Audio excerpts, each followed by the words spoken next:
ఓం శ్రీ లక్ష్మీనారాయణాభ్యాం నమః. అప్పుల బాధ తీరాలంటే దీపం ఆరిపోయే ముందు ఈ ఒక్క మాట చెప్పండి. అవును, మీరు విన్నది నిజం.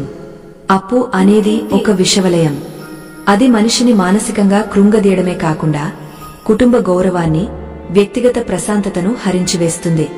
మనం నిత్యం సాయంత్రం వేళ వెలిగించే ఆ పరమ పవిత్రమైన దీపంలో ఎంతటి శక్తి దాగ ఉందో, ఆ దీప పరమార్థం ఏమిటో ఈరోజు మనం తెలుసుకోబోతున్నాం. మరుసటి రోజు కటిక దరిద్రం మీ దరికి చేరకుండా ధన ధాన్య వృద్ధి కలగాలంటే దీపం శాంతించే సమయాన మనం పలకాల్సిన ఆ దివ్య మంత్రం ఏమిటి?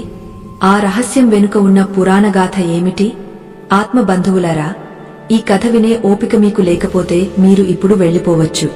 కాని ఈ ఒక్క అరగంట మీరు కేటాయించలేకపోతే మీ జీవితంలో వస్తున్న మార్పులను మీరు ఎప్పటికీ గమనించలేరు. ఈ కథను ఆఖరి వరకు విని చూడండి. మీ ఆలోచన విధానంలో వచ్చే మార్పును మీరే గమనిస్తారు. ఆ మార్పు ఏమిటో వీడియో పూర్తయ్యాక కింద కామెంట్లో మాకు చెప్పండి. ఇక ఆలస్యం చేయకుండా ఆ పురాణ కాలపు గంభీరమైన లోతులోకి వెళ్దాం. అది ఒకానొక పుణ్యకాలం. భరతఖండంలోని ఒకానొక మారుమూల గ్రామం పేరు ధర్మపురి. ఆ గ్రామంలో విశ్వంభరుడు అనే ఒక బ్రాహ్మణుడు నివసించేవాడు.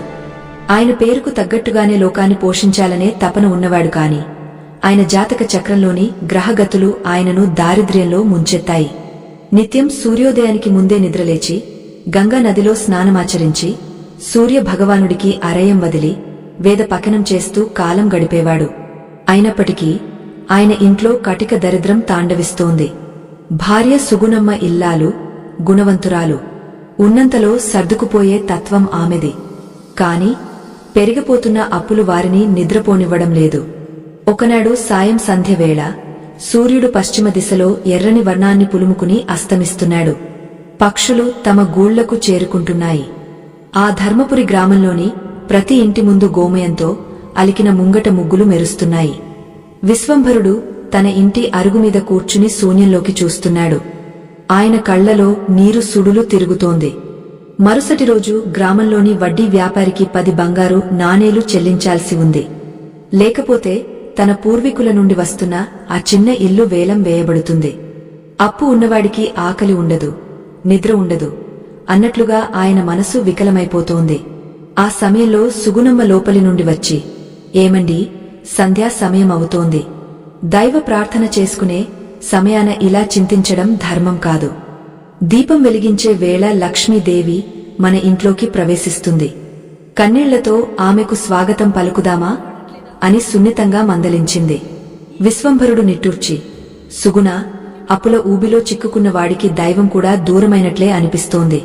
చేసిన అప్పు తీర్చలేక పరువు పోతుంటే ఏ దేవుడు మనల్ని కాపాడతాడు అన్నాడు. అప్పుడు సుగుణమ్మ దీపారాధన చేస్తూ, స్వామి, దీపమున్నప్పుడే ఇల్లు చక్కదిద్దుకోవాలి అంటారు పెద్దలు. మన దగ్గర భక్తి అనే దీపమున్నంతకాలం ఆ దైవం మనల్ని చేయి విడవడు. మీరు సాయంత్రం దీపం శాంతించేలోపు ఆ రుణ విమోచన స్తోత్రం చదువుకోండి, అంతా శుభమే జరుగుతుంది అని పలికింది.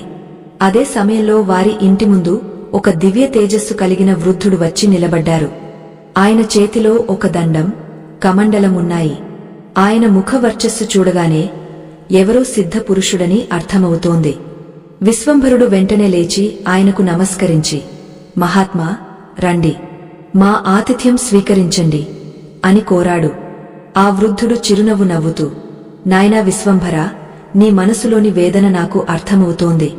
అప్పు అనేది మనిషిని దహించే అగ్ని వంటిది. కాని ఆ అగ్నిని చల్లార్చే అమృతం నీ ఇంట్లోనే ఉంది. నీవు నిత్యం వెలిగించే ఈ దీపమే నీ కష్టాలకు పరిష్కారం చూపుతుంది అని గంభీర స్వరంతో పలికాడు. విశ్వంభరుడు ఆశ్చర్యపోయి, మహాప్రభు, కేవలం దీపం వెలిగేస్తే అప్పులు తీరుతాయా? నేను ఎన్నో ఏళ్లుగా దీపారాధన చేస్తున్నాను కదా అని అడిగాడు. అప్పుడు ఆ సిద్ధుడు ఇలా వివరించడం ప్రారంభించారు. నాయనా, కేవలం వత్తివేసి నూనె పోసి వెలిగించడం మాత్రమే దీపారాధన కాదు. ఆ దీపం వెనుక ఉన్న రహస్యాన్ని తెలుసుకోవాలి. సూర్యుడు అస్తమించిన తర్వాత ప్రకృతిలో ప్రతికూల శక్తులు ప్రవేశిస్తాయి. ఆ సమయంలో లక్ష్మీదేవి సంచరిస్తూ ఉంటుంది. దీపం వెలిగించినప్పుడు ఆ ఇంట్లోకి ఐశ్వర్యం ప్రవేశిస్తుంది. అయితే చాలా మంది చేసే పొరపాటు ఏమిటంటే దీపం ఆరిపోయే సమయంలో దానిని పట్టించుకోరు. దీపం శాంతించే సమయాన అంటే అది క్రమంగా తగ్గుతున్నప్పుడు లేదా మనం దానిని ఆర్పివేసే ముందు. నిజానికి దీపాన్ని నోటితో ఊదకూడదు, పువ్వుతో శాంతింపజేయాలి. ఆ సమయంలో ఒక విశిష్టమైన మంత్రాన్ని స్మరించాలి. అది రుణ విమోచన మంగళ స్తోత్రంలోని పరమ పవిత్రమైన వాక్యం. విశ్వంభరుడు ఎంతో ఆసక్తితో ఆ వాక్యం ఏమిటో సెలవియండి మహాత్మా అని వేడుకున్నాడు. సిద్ధుడు ఆ దీపం వైపు చూస్తూ ఇలా చెప్పారు: అప్పుల బాధ నుండి విముక్తి పొందాలంటే దీపం జ్యోతి తగ్గుతున్న వేళ లేదా ఆ దీపాన్ని శాంతింపజేసే ముందు మనస్సులో లక్ష్మీ నరసింహస్వామిని లేదా మహాలక్ష్మిని తలుచుకుంటూ రుణ విమోచనాయ నమః లేదా ఓం శ్రీం హ్రీం క్లీం కమలే కమలాలయే ప్రసిద్ధ ప్రసిద్ధ శ్రీ మహాలక్ష్మ్యై నమః అనే మంత్రాన్ని 3 సార్లు జపించి రేపటి రోజు నాకు ఎటువంటి ధన కొరత లేకుండా చూడు తల్లి అని వేడుకోవాలి. ఇది కేవలం మాట కాదు, ఒక సంకల్పం. దీపం ఆరిపోయే ఆ క్షణంలో విశ్వంలో శక్తి అత్యంత ప్రభావవంతంగా ఉంటుంది. విశ్వంభరుడు ఆ మాటలను శ్రద్ధగా విన్నాడు. ఆ వృద్ధుడు ఇంకా ఇలా అన్నాడు: నాయనా, అప్పిచ్చివాడు వైద్యుడు, ఎప్పుడు నెడతెగనినది, అప్పు లేనివాడే అధిక బలుడు అన్న సామెత నీకు తెలిసే ఉంటుంది. అప్పు లేని జీవితం పరమ పదంతో సమానం. నీవు ఈ రోజు నుండి ఈ ప్రక్రియ ప్రారంభించు. కాని గుర్తుంచుకో, కేవలం మంత్రం చదివితే సరిపోదు.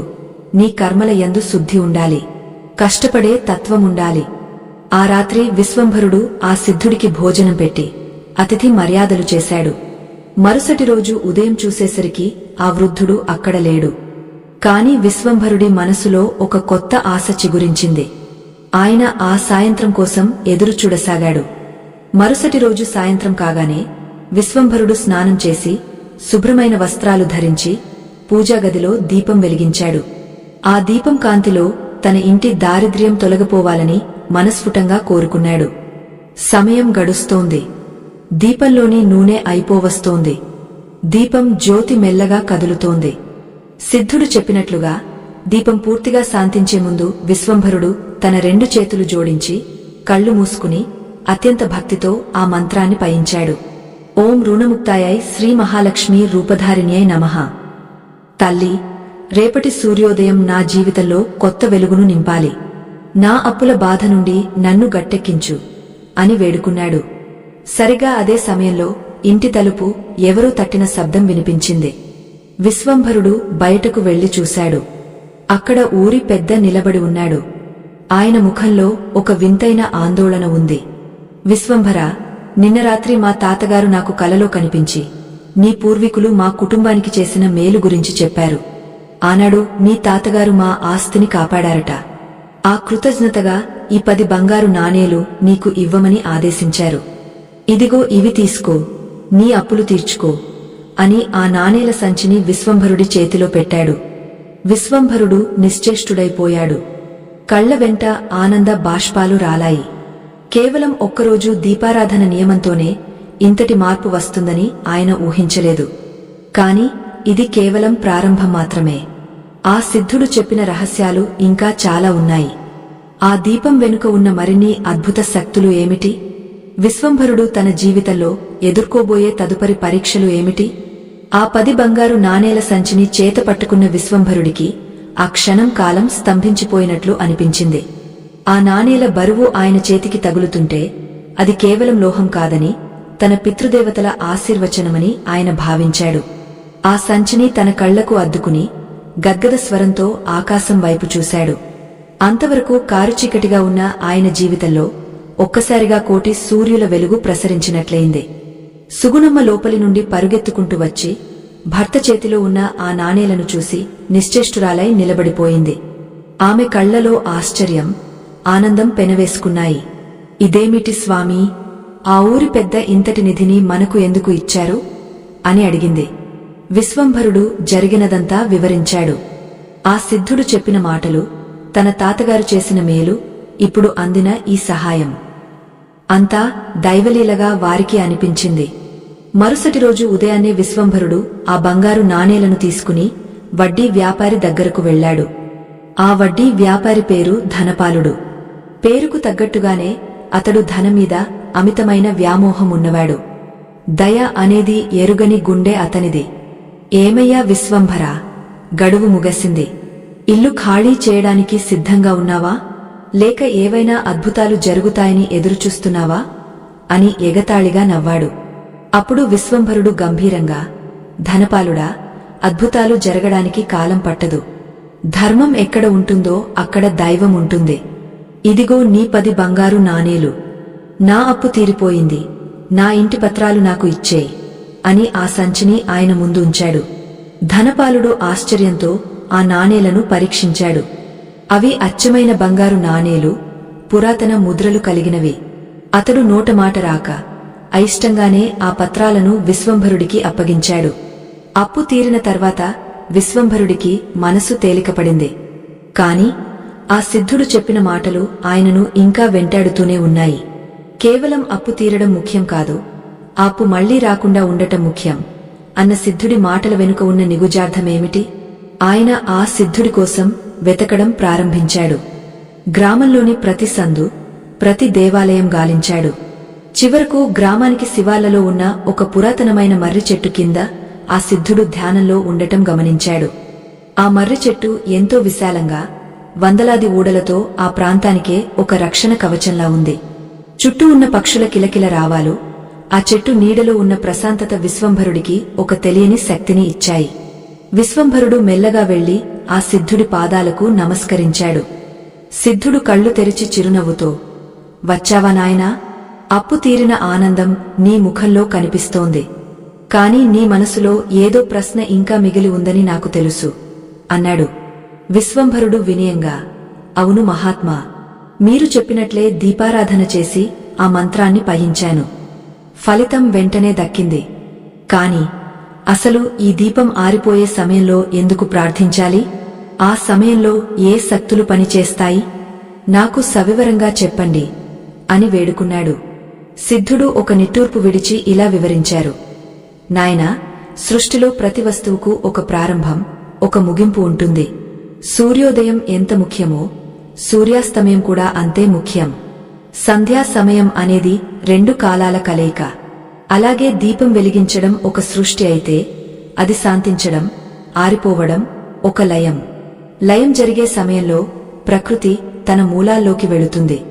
ఆ సమయంలో మనం చేసే సంకల్పం నేరుగా విశ్వాంతరాళంలోకి చేరుతుంది. నిజం నిప్పులాంటిది అంటారు పెద్దలు. దీపం అంటే సాక్షాత్తు అగ్ని స్వరూపం. ఆ అగ్ని దేవుడు శాంతించే వేళ మనం మనలోని కోరికలను, ముఖ్యంగా దారిద్ర్య విముక్తిని కోరుకుంటే అది వెంటనే సిద్ధిస్తుంది. మన పూర్వీకులు ఈ రహస్యాన్ని గ్రహించారు కాబట్టే దీపాన్ని నిర్లక్ష్యంగా వదిలేయకూడదని చెప్పారు. సిద్ధుడు ఇంకా ఇలా కొనసాగించారు. రుణానుబంధం అనేది కేవలం డబ్బుతోనే ముగసిపోదు. మనం ఈ జన్మలో ఎవరికైనా బాకీ ఉన్నామా లేదా, గత జన్మల్లో ఎవరి దగ్గరైనా తీసుకుని తిరిగి ఇవ్వలేదా అనేది మనకు తెలియదు. ఈ అప్పుల బాధలు అందుకే కలుగుతాయి. దీపం ఆరిపోయే ముందు పఠించే ఆ స్తోత్రం కేవలం ఆర్థిక పరమైన అప్పులనే కాకుండా మన కర్మ ఫలాల వల్ల కలిగే రుణాలను కూడా తొలగిస్తుంది.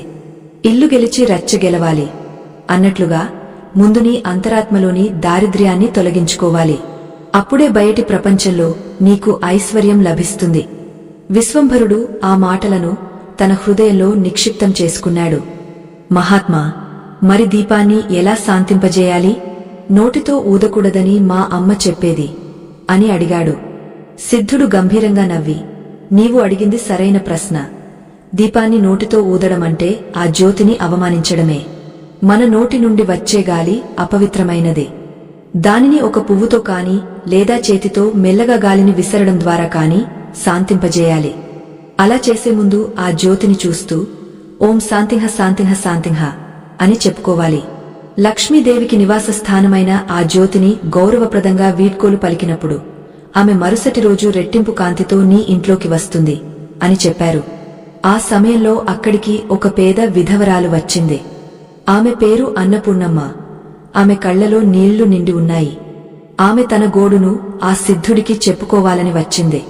స్వామీ, నా ఒక్కగానొక్క కొడుకు జబ్బుతో పడి ఉన్నాడు. మందులు కొనడానికి ఒక్క పైసా కూడా లేదు. ఊర్లో అందరినీ అడిగాను, ఎవరూ సహాయం చేయడం లేదు. అందరూ నా జాతకం బాగోలేదని, అరిష్టమని నన్ను దూరం పెడుతున్నారు. నేనేం చేయాలి అని ఏడ్చింది. విశ్వంభరుడు ఆమె మాటలు విని చలించిపోయాడు. తన దగ్గర ఉన్న మిగిలిన నాణేలలో కొన్ని ఆమెకు ఇవ్వాలని అనుకున్నాడు. కాని మళ్లీ తన దారిద్ర్యం గుర్తుకు వచ్చి వెనకాడాడు. సిద్ధుడు విశ్వంభరుడి వైపు పరీక్షగా చూసి, ఏమిటి విశ్వంభరా, నీ చేతికి అందిన సంపద నీ స్వార్థానికేనా, లేక తోటివారి కష్టాలను తీర్చడానికా? ఒకరి కష్టాన్ని చూసి స్పందించని వాడికి దైవం ఎప్పుడూ తోడు ఉండదు.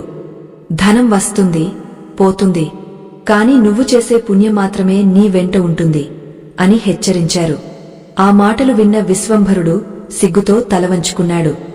వెంటనే తన వద్ద ఉన్న మిగిలిన నాణేల నుండి 3 నాణేలను తీసి అన్నపూర్ణమ్మకు ఇచ్చాడు. అమ్మా, ఇవి ఉంచుకో, నీ కొడుక్కి వైద్యం చేయించు, అంతా ఆ పరమేశ్వరుడే చూసుకుంటాడు అని ధైర్యం చెప్పాడు. అన్నపూర్ణమ్మ ఆ నాణేలను చూసి ఆశ్చర్యపోయి విశ్వంభరుడికి పాదాభివందనం చేసింది. నాయనా, నీకు పుణ్యముంటుంది, నా బిడ్డను కాపాడుకోవడానికి ఈ డబ్బు ఎంతో ఉపయోగపడుతుంది అని దీవించి వెళ్లిపోయింది. అప్పుడు ఆ సిద్ధుడు విశ్వంభరుడి భుజం తట్టి, చూసావా, ఇప్పుడు నీవు నిజమైన ఐశ్వర్యవంతుడివి అయ్యావు. ఎవరైతే తన దగ్గర ఉన్న కొద్దిపాటిని ఇతరులకు పంచుతారో వారికి ఆ లక్ష్మీదేవి ఎప్పటికీ అప్పుపడి ఉంటుంది.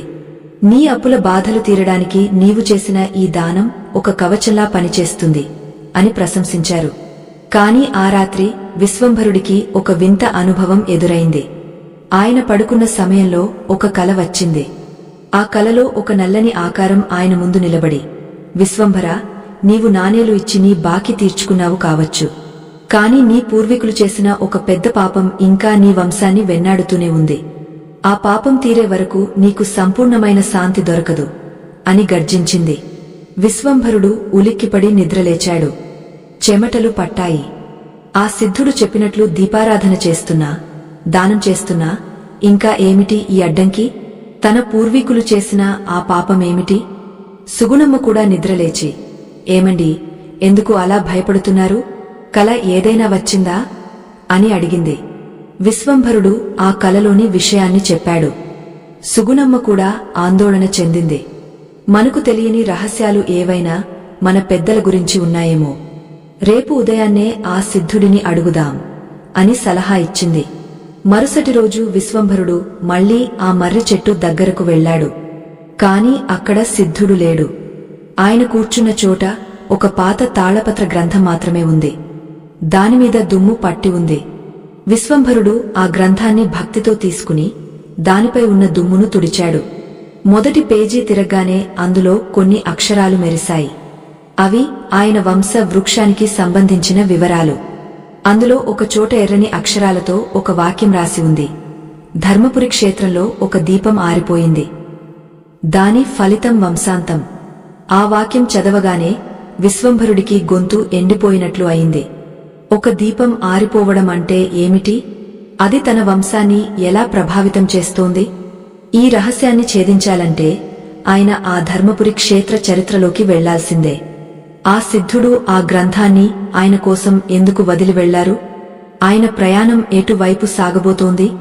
విశ్వంభరుడు ఆ తాళపత్ర గ్రంథాన్ని తన ఒడిలోకి తీసుకున్నప్పుడు అతని చేతులు వణకడం ప్రారంభించాయి. ఆ తాళపత్రాల నుండి ఒక రకమైన పురాతనమైన పరిమళం వెలువడుతోంది. అది చందనం, ఎండిన ఆకులు మరియు కాలం యొక్క వాసన కలిసిన వింతైన అనుభూతి. ఆ గ్రంథంలోని అక్షరాలు సామాన్యమైనవి కావు. అవి ఒక కాలపు సాక్ష్యాలు. ధర్మపురి క్షేత్రంలో ఒక దీపం ఆరిపోయింది, దాని ఫలితం వంశాంతం అన్న ఆ వాక్యం అతని మదిలో ఒక గంభీరమైన గంటలా మారుమోగుతోంది. ఆ మర్రి చెట్టు కింద కూర్చుని చుట్టూ అలుముకుంటున్న చీకటిని గమనిస్తూ ఆయన ఆ గ్రంథాన్ని మరింత లోతుగా చదవసాగాడు. అందులో తన ముత్తాతగారైన సోమయాజుల గురించి ప్రస్తావన ఉంది. సోమయాజులు ఆ కాలంలో ధర్మపురిలోని ప్రధాన దేవాలయానికి ధర్మకర్తగా ఉండేవారు. ఆ దేవాలయంలో ఒక అఖండ దీపం ఉండేది. ఆ దీపం ఎట్టి పరిస్థితుల్లోనూ ఆరిపోకూడదు అనేది ఆ క్షేత్ర నియమం. ఆ దీపం వెలుగుతున్నంత కాలం ఆ గ్రామం పచ్చగా ఉంటుందని, ఆ వంశం వర్ధిల్లుతుందని పెద్దల నమ్మకం. కాని ఒకానొక కరువు కాలంలో ఆహార ధాన్యాల కొరత ఏర్పడినప్పుడు సోమయాజుల మనసు చలించింది. తన కుటుంబం ఆకలితో అలమటిస్తుంటే చూడలేక ఆ అఖండ దీపానికి కేటాయించిన పవిత్రమైన నెయ్యిని, తైలాన్ని రహస్యంగా అమ్మి తన బిడ్డల కోసం గింజలు కొన్నాడు. ఫలితంగా ఒక అర్ధరాత్రి ఆ అఖండ దీపం ఆరిపోయింది. ఆ దీపం ఆరిపోయిన మరుక్షణమే ఆ గ్రామంలో అరిష్టాలు మొదలయ్యాయి. వర్షాలు పడలేదు, పంటలు పండలేదు.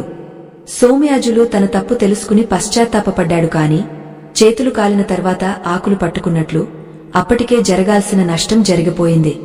ఆనాటి నుండి ఆ వంశంలో ఎవరికీ స్థిరమైన సంపద లేకుండా పోయింది. వచ్చిన ధనం వచ్చినట్లుగానే హరించుకుపోయేది. దారిద్ర్యం నీడలా వెంటాడేది. విశ్వంభరుడికి ఇప్పుడు అర్థమైంది, తను అనుభవిస్తున్న ఈ అప్పుల బాధ కేవలం తన అసక్తత వల్ల వచ్చింది కాదు, అది తన పూర్వీకులు వదిలివెళ్లిన ఒక ఆధ్యాత్మిక రుణం. విశ్వంభరుడు ఆ గ్రంథాన్ని గుండెలకు హత్తుకుని ఇంటికి చేరాడు. సుగుణమ్మ ఆయన కోసం వాకిలి దగ్గరే ఎదురుచూస్తోంది. ఆయన ముఖంలోని గాభరాను చూసి ఆమె కంగారుపడింది. ఏమండీ, ఆ సిద్ధుడిని కలిశారా? ఆ గ్రంథంలో ఏముంది? ఎందుకు అంతలా ఆందోళన చెందుతున్నారు అని అడిగింది. విశ్వంభరుడు అరుగుమీద కూర్చుని దీర్ఘంగా ఊపిరి పీల్చుకుని సుగుణమ్మకు అంతా వివరించాడు. సుగుణ, గోరుచుట్టుమీద రోకటిపోటు అన్నట్లుగా మన కష్టాలు ఇప్పుడు అర్థమవుతున్నాయి. మన పూర్వీకులు ఒక దీపాన్ని ఆర్పివేశారు, అందుకే మన జీవితాల్లో ఈ అంధకారం. ఆ అఖండ దీపం ఆరిపోయిన పాపం మనల్ని వదలడం లేదు అన్నాడు. సుగుణమ్మ కొద్దిసేపు మౌనంగా ఉండి, స్వామీ, తప్పు జరిగిపోయింది నిజమే, కాని ఆ తప్పును సరిదిద్దుకునే మార్గం కూడా ఆ సిద్ధుడు మనకు చూపించారు కదా. ఆ దీపం ఆరిపోయే ముందు మనం చెప్పే ఆ ఒక్క మాటలో ఎంతటి శక్తి ఉందో మనకు నిన్ననే తెలిసిందే. చేసిన పాపం కాశీకి వెళ్లినా పోదు అంటారు కాని పశ్చాత్తాపంతో చేసే ప్రార్థన ఏదైనా సరే ఆ పరమేశ్వరుడిని కరిగేస్తుంది. మనం ఆ నియమాన్ని మరింత నిష్ఠతో పాటిద్దాం అని ధైర్యం చెప్పింది. ఆ రాత్రి విశ్వంభరుడికి నిద్ర పట్టలేదు. ఆయన మనసులో ఆ సిద్ధుడు చెప్పిన మంత్రం, ఆ తాళపత్రాలలోని హెచ్చరికలు సుడులు తిరుగుతున్నాయి. అర్ధరాత్రి వేళ ఆయన లేచి తన పూజా గదిలోకి వెళ్లాడు. అక్కడ చిన్నగా వెలుగుతున్న దీపాన్ని చూశాడు. ఆ జ్యోతిలో ఆయనకు తన ముత్తాత సోమయాజుల ముఖం కనిపిస్తున్నట్లు అనిపించింది. ఆయన కళ్ల నుండి నీళ్లు రాలాయి. తాతగారు, మీరు చేసిన చిన్న పొరపాటుకు మేము మూల్యం చెల్లిస్తున్నాము. కాని మీ పట్ల నాకు ద్వేషం లేదు, కేవలం ఆ రుణం నుండి మమ్మల్ని విముక్తులను చేయమని ఆ తల్లిని వేడుకుంటున్నాను అని మనసులో అనుకున్నాడు. మరుసటి రోజు ఉదయం విశ్వంభరుడు ఆ గ్రామ పండితుడైన శాస్త్రిగారిని కలవడానికి వెళ్లాడు. శాస్త్రిగారు వయసు మళ్లినవారు, శాస్త్ర కోవిదులు. విశ్వంభరుడు ఆయనకు నమస్కరించి ఆ తాళపత్ర గ్రంథాన్ని చూపించాడు. శాస్త్రిగారు తన కళ్లద్దాలను సర్దుకుని ఆ గ్రంథాన్ని పరిశీలించి ఆశ్చర్యపోయారు.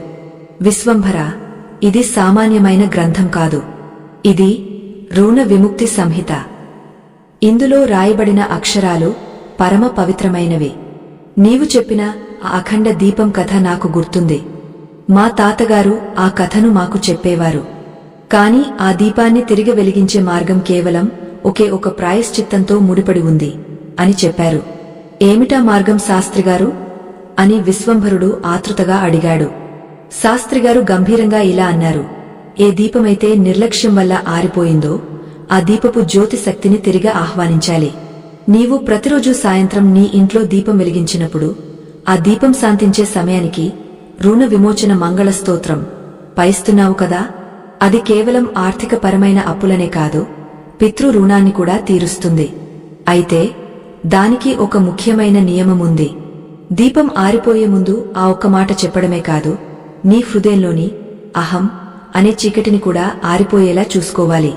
దీపమున్నప్పుడే ఇల్లు చక్కదిద్దుకోవాలి అన్నట్లుగా నీవు ఇంకా బతికి ఉన్నప్పుడే ఈ వంశ రుణాన్ని తీర్చుకోవాలి.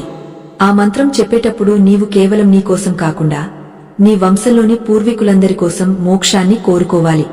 విశ్వంభరుడు ఆ మాటల వెనుక ఉన్న లోతును గ్రహించాడు. ఆయనకు అర్థమైంది ఏమిటంటే, ఆ సిద్ధుడు తనకు కేవలం డబ్బు వచ్చే మార్గం చూపించలేదు, తన ఆత్మను శుద్ధి చేసుకునే మార్గం చూపించాడు. ఆయన ఇంటికి తిరిగి వస్తుండగా తోవలో ధనపాలుడు, వడ్డీ వ్యాపారి ఎదురయ్యాడు. ధనపాలుడి ముఖంలో ఏదో తెలియని భయం కనిపిస్తోంది.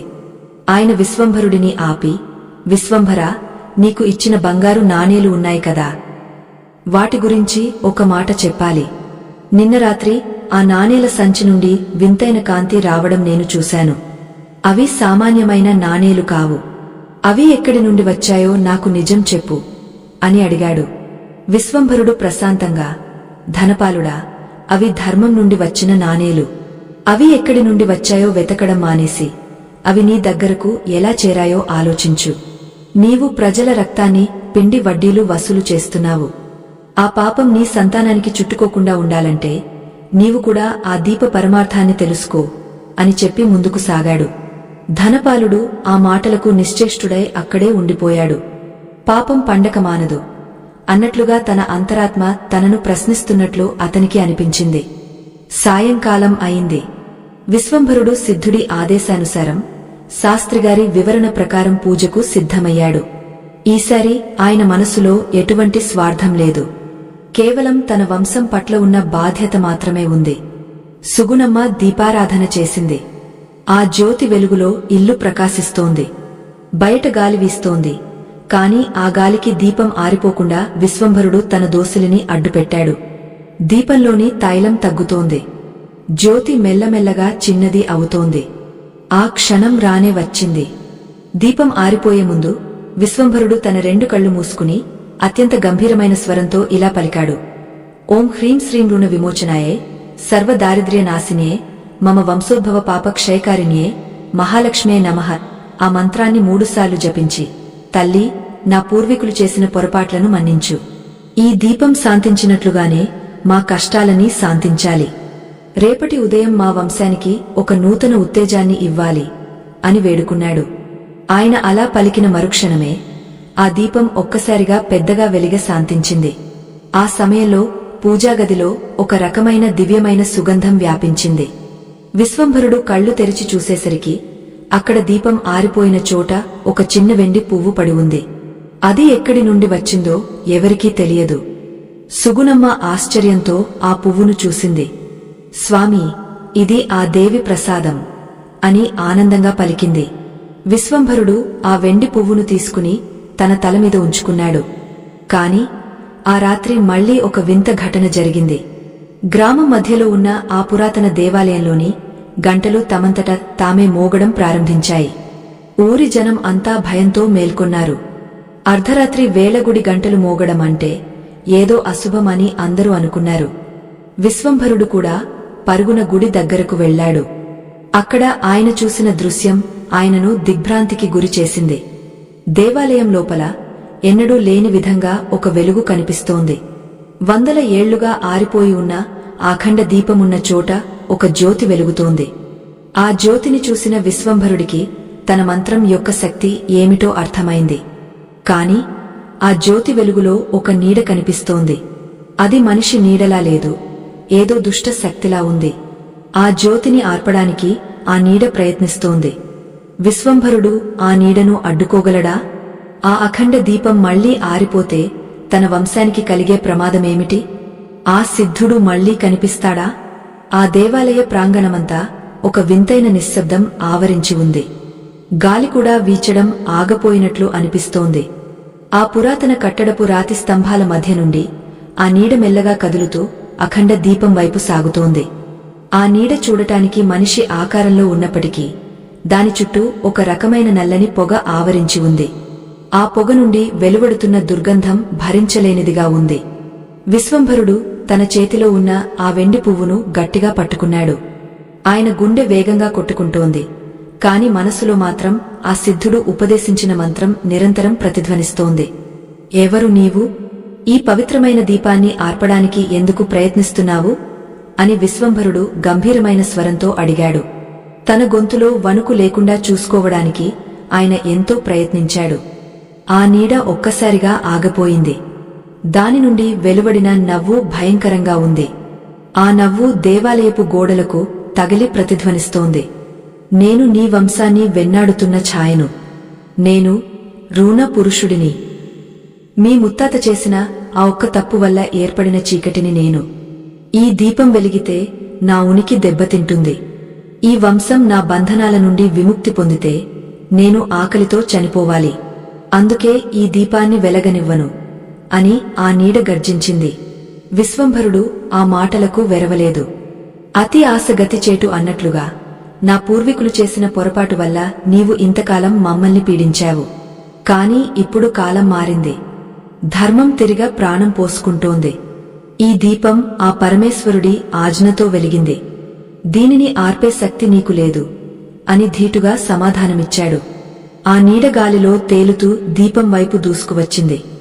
దాని నల్లని చేతులు ఆ జ్యోతిని తాకబోతుండగా విశ్వంభరుడు తన జేబులో ఉన్న ఆ వెండి పువ్వును బయటకు తీశాడు.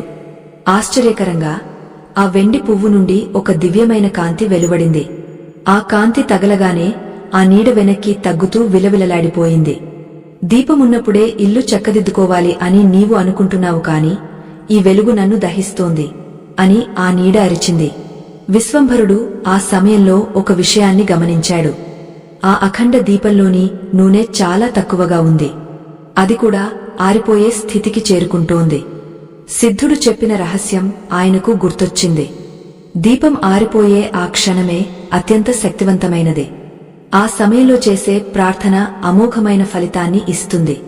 ఆయన వెంటనే ఆ దీపం ముందుకు వెళ్లి మోకాళ్ల మీద కూర్చున్నాడు. ఆయన కళ్ల ముందు ఆ నీడ భీకరమైన రూపం దాల్చుతోంది. కాని విశ్వంభరుడు చలించలేదు. ఆయన తన దృష్టిని కేవలం ఆ చిన్న జ్యోతి మీదనే నిలిపాడు. ఆ జ్యోతి క్రమంగా తగ్గుతోంది. కుండ పగులగట్టినట్లు చెప్పడం అంటే ఇదేనేమో. ఆ నీడ తన శక్తిని అంతా ఉపయోగించి ఆ జ్యోతిని ఆర్పడానికి గాలిని సృష్టిస్తోంది. కాని విశ్వంభరుడు తన 2 చేతులను ఆ జ్యోతికి రక్షణగా ఉంచాడు. ఆ దీపం ఆరిపోయేసరిగా ఒక్క క్షణం ముందు విశ్వంభరుడు అత్యంత భక్తితో గంభీరమైన స్వరంతో ఇలా అన్నాడు: ఓం రుణ విముక్తాయే లక్ష్మీ హృదయ నివాసినే సర్వ సంపత్కరిణ్యే నమః. తల్లి, ఈ దీపం శాంతించినా మా జీవితాల్లో దారిద్ర్యం అనే చీకటి శాశ్వతంగా తొలగిపోవాలి. నా వంశం చేసిన పాపం ఈ జ్యోతిలో దహించుకుపోవాలి. మరుసటి రోజు మాకు ఏ అప్పుల బాధ లేకుండా ఐశ్వర్య ప్రదాతవై మమ్మల్ని కరుణించు.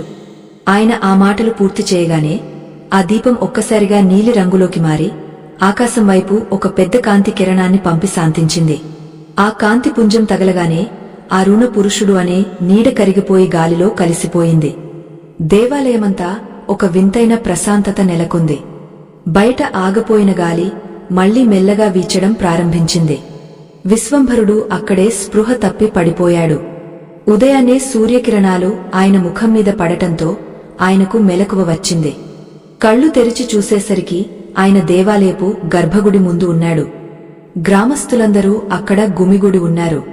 వారందరి ముఖాల్లోనూ ఆశ్చర్యం, భక్తి కనిపిస్తున్నాయి. విశ్వంభరా, ఏమిటి ఈ అద్భుతం? 100 ఏళ్లుగా వెలగని ఈ అఖండ దీపం నిన్న రాత్రి వెలిగిందట. ఊరంతా ఒక వింతైన కాంతిని చూశారు.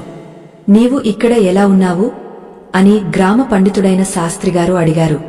విశ్వంభరుడు లేచి నిలబడి జరిగిందంతా వివరించాడు. ఆ సిద్ధుడిని కలవడం, దీపం ఆరిపోయే ముందు చెప్పాల్సిన మంత్రం, ఆ రుణ పురుషుడితో జరిగిన పోరాటం అన్నీ పూసగుచ్చినట్లు చెప్పాడు. ప్రజలందరూ నివ్వెరపోయారు. చేతులు కాలిన తర్వాత ఆకులు పట్టుకున్నట్లు కాకుండా సమయానికి తన వంశాన్ని కాపాడుకున్న విశ్వంభరుడిని అందరూ ప్రశంసించారు. కాని అసలైన వింత అప్పుడే జరిగింది. విశ్వంభరుడు తన ఇంటికి వెళ్లేసరికి అక్కడ ధనపాలుడు, వడ్డీ వ్యాపారి వేచి ఉన్నాడు. ఆయన ముఖం వెలవెలబోయి ఉంది. విశ్వంభరుడిని చూడగానే ఆయన పాదాల మీద పడ్డాడు. విశ్వంభరా, నన్ను క్షమించు. నిన్న రాత్రి నా కలలో మీ ముత్తాత సోమయాజులుగారు కనిపించారు. ఆయన నాకు ఒక రహస్యం చెప్పారు. మీ కుటుంబం నుండి నేను వసూలు చేసిన వడ్డీ అంతా ధర్మవిరుద్ధమని, ఆ డబ్బు తిరిగి ఇచ్చేయకపోతే నా వంశం నాశనమవుతుందని హెచ్చరించారు. ఇదిగో మీ నుండి తీసుకున్న పత్రాలు మరియు అదనంగా నేను తీసుకున్న వడ్డీ డబ్బులు అన్నీ తిరిగి తెచ్చాను. దయచేసి నన్ను మన్నించు అని ప్రాధేయపడ్డాడు. విశ్వంభరుడు ఆశ్చర్యపోయాడు. ఒక్క రాత్రిలో ఎంతటి మార్పు! దీపం ఆరిపోయే ముందు చెప్పిన ఆ ఒక్క మాట తన జీవితాన్నే కాకుండా తన చుట్టూ ఉన్న వారిని కూడా మార్చేసింది. ఆయన ఆ డబ్బును తీసుకుని, ధనపాలుడా, ఇది నా గొప్పతనం కాదు, ఆ దీపమంత్రం యొక్క మహిమ. సంపద అనేది ఒక ప్రవాహం లాంటిది. అది పరుల కన్నీళ్ల మీద నిర్మించబడకూడదు. నీవు కూడా ఇప్పటి నుండి ధర్మ మార్గంలో నడువు అని చెప్పాడు. సుగుణమ్మ ఆనందానికి అవధులు లేవు. స్వామి, మనం పడ్డ కష్టాలన్నీ తీరిపోయాయి. ఇక మన బిడ్డలకు మంచి భవిష్యత్తు ఉంటుంది అని సంతోషపడింది. అయితే ఆ సాయంత్రం విశ్వంభరుడు మళ్లీ ఆ మర్రి చెట్టు దగ్గరకు వెళ్ళాడు. ఆ సిద్ధుడు అక్కడ కూర్చుని ఉన్నాడు. ఆయన ముఖంలో మునుపటి కన్నా ఎక్కువ తేజస్సు కనిపిస్తోంది. విశ్వంభరా, నీవు మొదటి పరీక్షలో నెగ్గావు. అప్పుల బాధ నుండి విముక్తి పొందడమే కాదు, నీ వంశ పాపాన్ని కూడా ప్రక్షాళన చేశావు. కాని సంపద పెరిగినప్పుడు మనిషికి అహంకారం కూడా పెరుగుతుంది. ఆ అహంకారం అనే చీకటి నీ ఇంట చేరకుండా ఉండాలంటే నీవు చేయాల్సిన తదుపరి కార్యం ఒకటి ఉంది అని చెప్పారు సిద్ధుడు. విశ్వంభరుడు వినయంగా, ఆజ్ఞాపించండి మహాత్మా, నేను సిద్ధంగా ఉన్నాను అన్నాడు. సిద్ధుడు గంభీరంగా ఇలా అన్నాడు, సంపద ఉన్నప్పుడు దానం చేయడం సులభం, కాని ఏమీ లేనప్పుడు కూడా ఇతరుల కోసం ఆలోచించే గుణాన్ని నీవు పెంపొందించుకోవాలి. ఈ గ్రామ సరిహద్దుల్లో ఒక ముసలి దంపతులు ఉన్నారు. వారికి సంతానం లేదు, తిండికి గతి లేదు. వారు కూడా ఒకానొక రుణానుబంధంతో ఇక్కడ చిక్కుకుపోయారు. వారి విముక్తి నీ చేతుల్లోనే ఉంది. నీకు దక్కిన ఈ సంపదలో సగభాగం వారికి ఇవ్వడమే కాకుండా వారికి ఆ దీప రహస్యాన్ని కూడా ఉపదేశించాలి. జ్ఞానాన్ని పంచడం అన్నిటికన్నా పెద్ద దానం. విశ్వంభరుడు కొద్దిసేపు ఆలోచించాడు. ఇప్పుడే అప్పుల నుండి బయటపడి కొంత ధనం చేతికి అందింది. మళ్లీ అందులో సగభాగం ఇచ్చేయడం అంటే సామాన్యమైన విషయం కాదు. కాని పరోపకారాయ మిదం శరీరం అన్న వాక్యం ఆయనకు గుర్తుకు వచ్చింది. ఆయన ఏమాత్రం సంకోచించకుండా, తప్పకుండా మహాత్మా, రేపు ఉదయమే ఆ దంపతులను కలిసి వారికి సహాయం చేస్తాను అని మాట ఇచ్చాడు. కాని ఆ దంపతుల దగ్గరకు వెళ్లినప్పుడు విశ్వంభరుడికి ఒక భయంకరమైన సత్యం తెలిసింది. ఆ ముసలి దంపతులు ఎవరో కాదు, ఆనాడు తన ముత్తాత సోమయాజుల వల్ల మోసపోయి ఆకలితో అలమటించి చనిపోయిన ఒక సేవకుడి వంశీయులు. వారి శాపం వల్లే తన వంశం ఇన్నాళ్లు కష్టాల పాలైందని ఆయనకు అర్థమైంది. మరి ఆ ముసలి దంపతులు విశ్వంభరుడిని క్షమిస్తారా? వారి రుణం ఎలా తీరుతుంది? విశ్వంభరుడు ఆ మర్రి చెట్టు నుండి కదిలి గ్రామానికి దక్షిణ దిశలో ఉన్న పొలిమేర్ల వైపు అడుగులు వేశాడు. ఆ ప్రదేశం ఊరికి దూరంగా జనసంచారం లేని ఒక నిర్జన ప్రదేశంలా ఉంది. చుట్టూ ముళ్ల పొదలు, ఎండిపోయిన చెట్లు ఆ ప్రాంతానికి ఒక రకమైన భీభత్స రూపాన్ని ఇస్తున్నాయి. గాలి వీస్తున్నప్పుడు ఆ ముళ్ల పొదలు చేసే చప్పుడు ఎవరో ఏడుస్తున్నట్లుగా వినిపిస్తోంది. సూర్యుడు అప్పుడే నడినెత్తికి వస్తున్నాడు. కాని ఆ ప్రాంతంలోని వాతావరణం మాత్రం ఎప్పుడు చీకటిగా, మసకగా ఉన్నట్లు అనిపిస్తోంది. విశ్వంభరుడి మనసులో సిద్ధుడు చెప్పిన మాటలు మారుమోగుతున్నాయి. జ్ఞానాన్ని పంచడం అన్నిటికన్నా పెద్ద దానం అన్న మాటలను ఆయన మననం చేసుకుంటూ ముందుకు సాగాడు. దూరంగా ఒక పాడుబడిన గుడిసె కనిపించింది. దానిపై ఉన్న గడ్డి ఎప్పుడో ఎండిపోయి రాలిపోతోంది. వర్షం వస్తే ఆ గుడిసె లోపల ఉండటం కంటే బయట ఉండటమే మేలేమో అన్నట్లుగా అది శిథిలావస్థకు చేరింది. ఆ గుడిసె ముందు ఒక అరుగులాంటి ప్రదేశంలో ఒక ముసలాయన కూర్చుని ఉన్నాడు. ఆయన కళ్ళు కనపడటం లేదని అర్థమవుతోంది. ఆయన చర్మం ఎండిపోయిన చెట్టు బెరడులా ముడతలు పడి ఉంది. పక్కనే ఒక వృద్ధురాలు కుండలో ఉన్న నీటిని మెల్లగా తాగుతోంది. వారిద్దరి ముఖాల్లో ఉన్న దైన్యం చూస్తే ఎవరికైనా హృదయం ద్రవించిపోతుంది. అడవి కాచిన వెన్నెల అన్నట్లుగా వారి జీవితాలు ఎవరికీ ఉపయోగపడకుండా, ఎవరి ఆదరణకు నోచుకోకుండా గడిచిపోతున్నాయి. విశ్వంభరుడు మెల్లగా వారి దగ్గరకు వెళ్లి, అయ్యా, వందనాలు. నా పేరు విశ్వంభరుడు. నేను ధర్మపురి నుండి వస్తున్నాను అని పలికాడు. ఆ మాట వినగానే ఆ వృద్ధుడు ఒక్కసారిగా ఉలిక్కిపడ్డాడు. కళ్ళు కనపడకపోయినా ఆయన ముఖం ఏదో తెలియని భయానికి గురైంది. ఎవరు? ధర్మపురి నుండి విశ్వంభరుడా? నీవు సోమయాజుల వంశీయుడివి కదా? ఆ కంకస్వరం, ఆ గంభీరం మీ తాతగారి పోలికలే ఉన్నాయి. నాయనా, ఇక్కడికి ఎందుకు వచ్చావు? ఇంకా మా దగ్గర లాక్కోవడానికి ఏమైనా మిగిలి ఉందా అని వణుకుతున్న స్వరంతో అడిగాడు. విశ్వంభరుడు ఆశ్చర్యపోయాడు. అయ్యా, మీకు నా వంశం గురించి ఎలా తెలుసు? నేను మీకేదైనా అపకారం చేశానా అని అడిగాడు. ఆ వృద్ధుడు నిట్టూర్చి కళ్ల నుండి నీరు కారుస్తుండగా ఇలా చెప్పడం ప్రారంభించాడు. నాయనా, నా పేరు రామయ్య. ఈమె నా భార్య సీతమ్మ. మా తాతలు మీ పూర్వీకుల దగ్గర నమ్మకమైన సేవకులుగా ఉండేవారు. ఆనాడు మీ ముత్తాత సోమయాజులుగారు ధర్మకర్తగా ఉన్నప్పుడు మా కుటుంబానికి 5 ఎకరాల భూమిని దానంగా ఇచ్చారు. కాని కాలక్రమేణా ఆ భూమిపై కన్ను పడిన కొందరు దుర్మార్గుల మాటలు విని మీ ముత్తాతగారు ఆ భూమిని తిరిగి మా నుండి లాక్కున్నారు. అప్పిచ్చువాడు వైద్యుడు, అని నమ్మిన మమ్మల్ని అప్పుల పాలు చేసి ఆ భూమిని రాసిచ్చేశాం. ఆ బాధతో నా తండ్రి, తల్లి ఆకలితో అలమటించి చనిపోయారు. మేము కూడా అప్పటి నుండి ఈ పొలిమేరల్లో కటిక దరిద్రంలో బతుకుతున్నాము. మీ వంశం చేసిన ఆ అన్యాయం మమ్మల్ని ఈ స్థితికి తెచ్చింది. అందుకేనేమో మీ వంశం కూడా ఇన్నాళ్లు దారిద్ర్యంతో అల్లాడిపోయింది. పాపం పండక మానదు అన్నట్లుగా ఒకరి కన్నీళ్లు ఏ వంశాన్ని చల్లగా ఉండనివ్వవు. రామయ్య మాటలు విశ్వంభరుడికి ఈటెల్లా గుచ్చుకున్నాయి. ఆయనకు ఇప్పుడు సర్వం అర్థమైంది. తన వంశం అనుభవిస్తున్న అప్పుల బాధకు మూల కారణం కేవలం ఆ దీపం ఆరిపోవడమే కాదు, ఆ దీపం ఆరిపోవడానికి దారితీసిన ఇలాంటి అధర్మ కార్యాలు కూడా. చేతులు కాలిన తర్వాత ఆకులు పట్టుకున్నట్లు కాకుండా ఇప్పుడు తన చేతిలో ఉన్న అవకాశాన్ని వాడుకోవాలని నిర్ణయించుకున్నాడు. విశ్వంభరుడు వెంటనే రామయ్య పాదాల మీద పడ్డాడు. అయ్యా, నన్ను మన్నించండి. మా పూర్వీకులు చేసిన పొరపాట్లకు నేను ప్రాయశ్చిత్తం చేసుకుంటాను. ఇదిగో ఈ 5 బంగారు నాణేలు ఉంచుకోండి.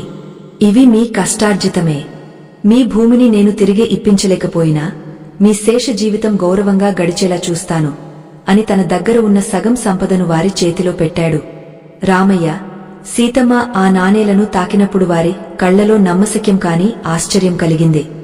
నాయనా, ఇంతటి దానగుణమా? నీవు నిజంగా సోమయాజుల వంశీయుడివేనా అని సీతమ్మ అడిగింది. విశ్వంభరుడు చిరునవ్వుతో, అమ్మా, ఇది కేవలం ధనం మాత్రమే కాదు. మీ శాపం నుండి మా వంశాన్ని విముక్తం చేయడానికి నేను చేస్తున్న చిన్న ప్రయత్నం. అయితే మీకు ఈ ధనం ఎంత ముఖ్యమో మీ మనశ్శాంతి కూడా అంతే ముఖ్యం. మా కష్టాలన్నీ తీరిపోవడానికి కారణమైన ఒక పరమ పవిత్రమైన రహస్యాన్ని మీకు ఉపదేశిస్తాను అని చెప్పాడు. రామయ్య ఆసక్తిగా, ఏమిటా రహస్యం నాయనా అని అడిగాడు.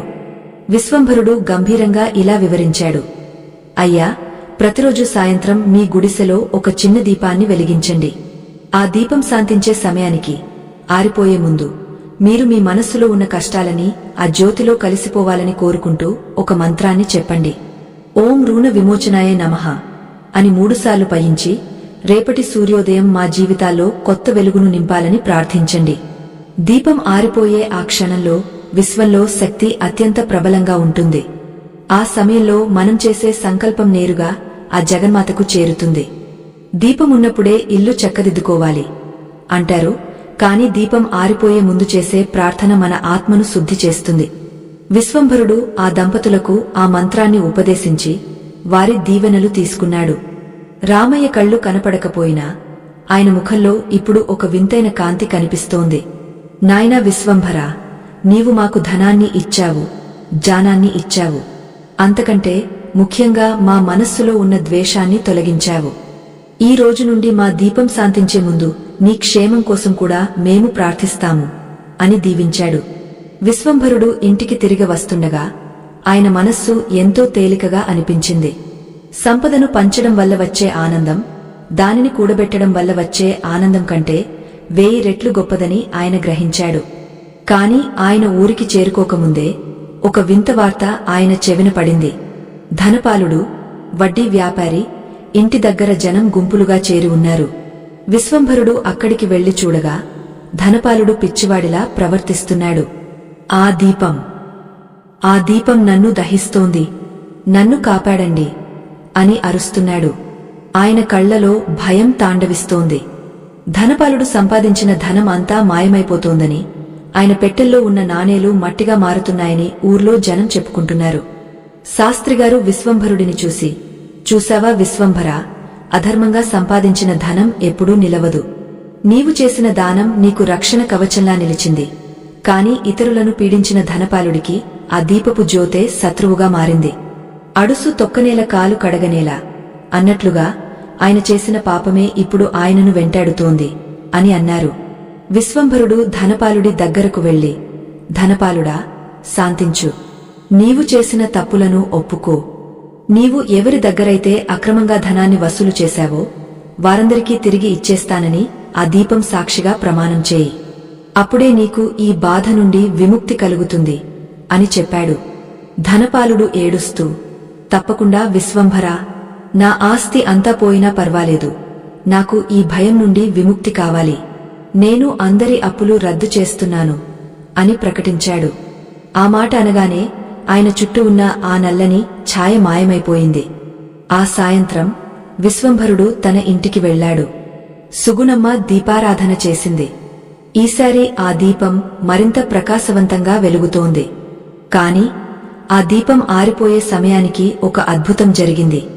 విశ్వంభరుడు మంత్రం చదువుతుండగా ఆ జ్యోతి నుండి ఒక చిన్న కాంతి బిందువు విడివడి ఆయన గుండెలో చేరినట్లు అనిపించింది. ఆయనకు ఒక దివ్యమైన దర్శనం కలిగింది. ఆ దర్శనంలో సిద్ధుడు కనిపించి ఇలా అన్నాడు, నాయనా, నీవు 5 భాగాలు పూర్తి చేశావు.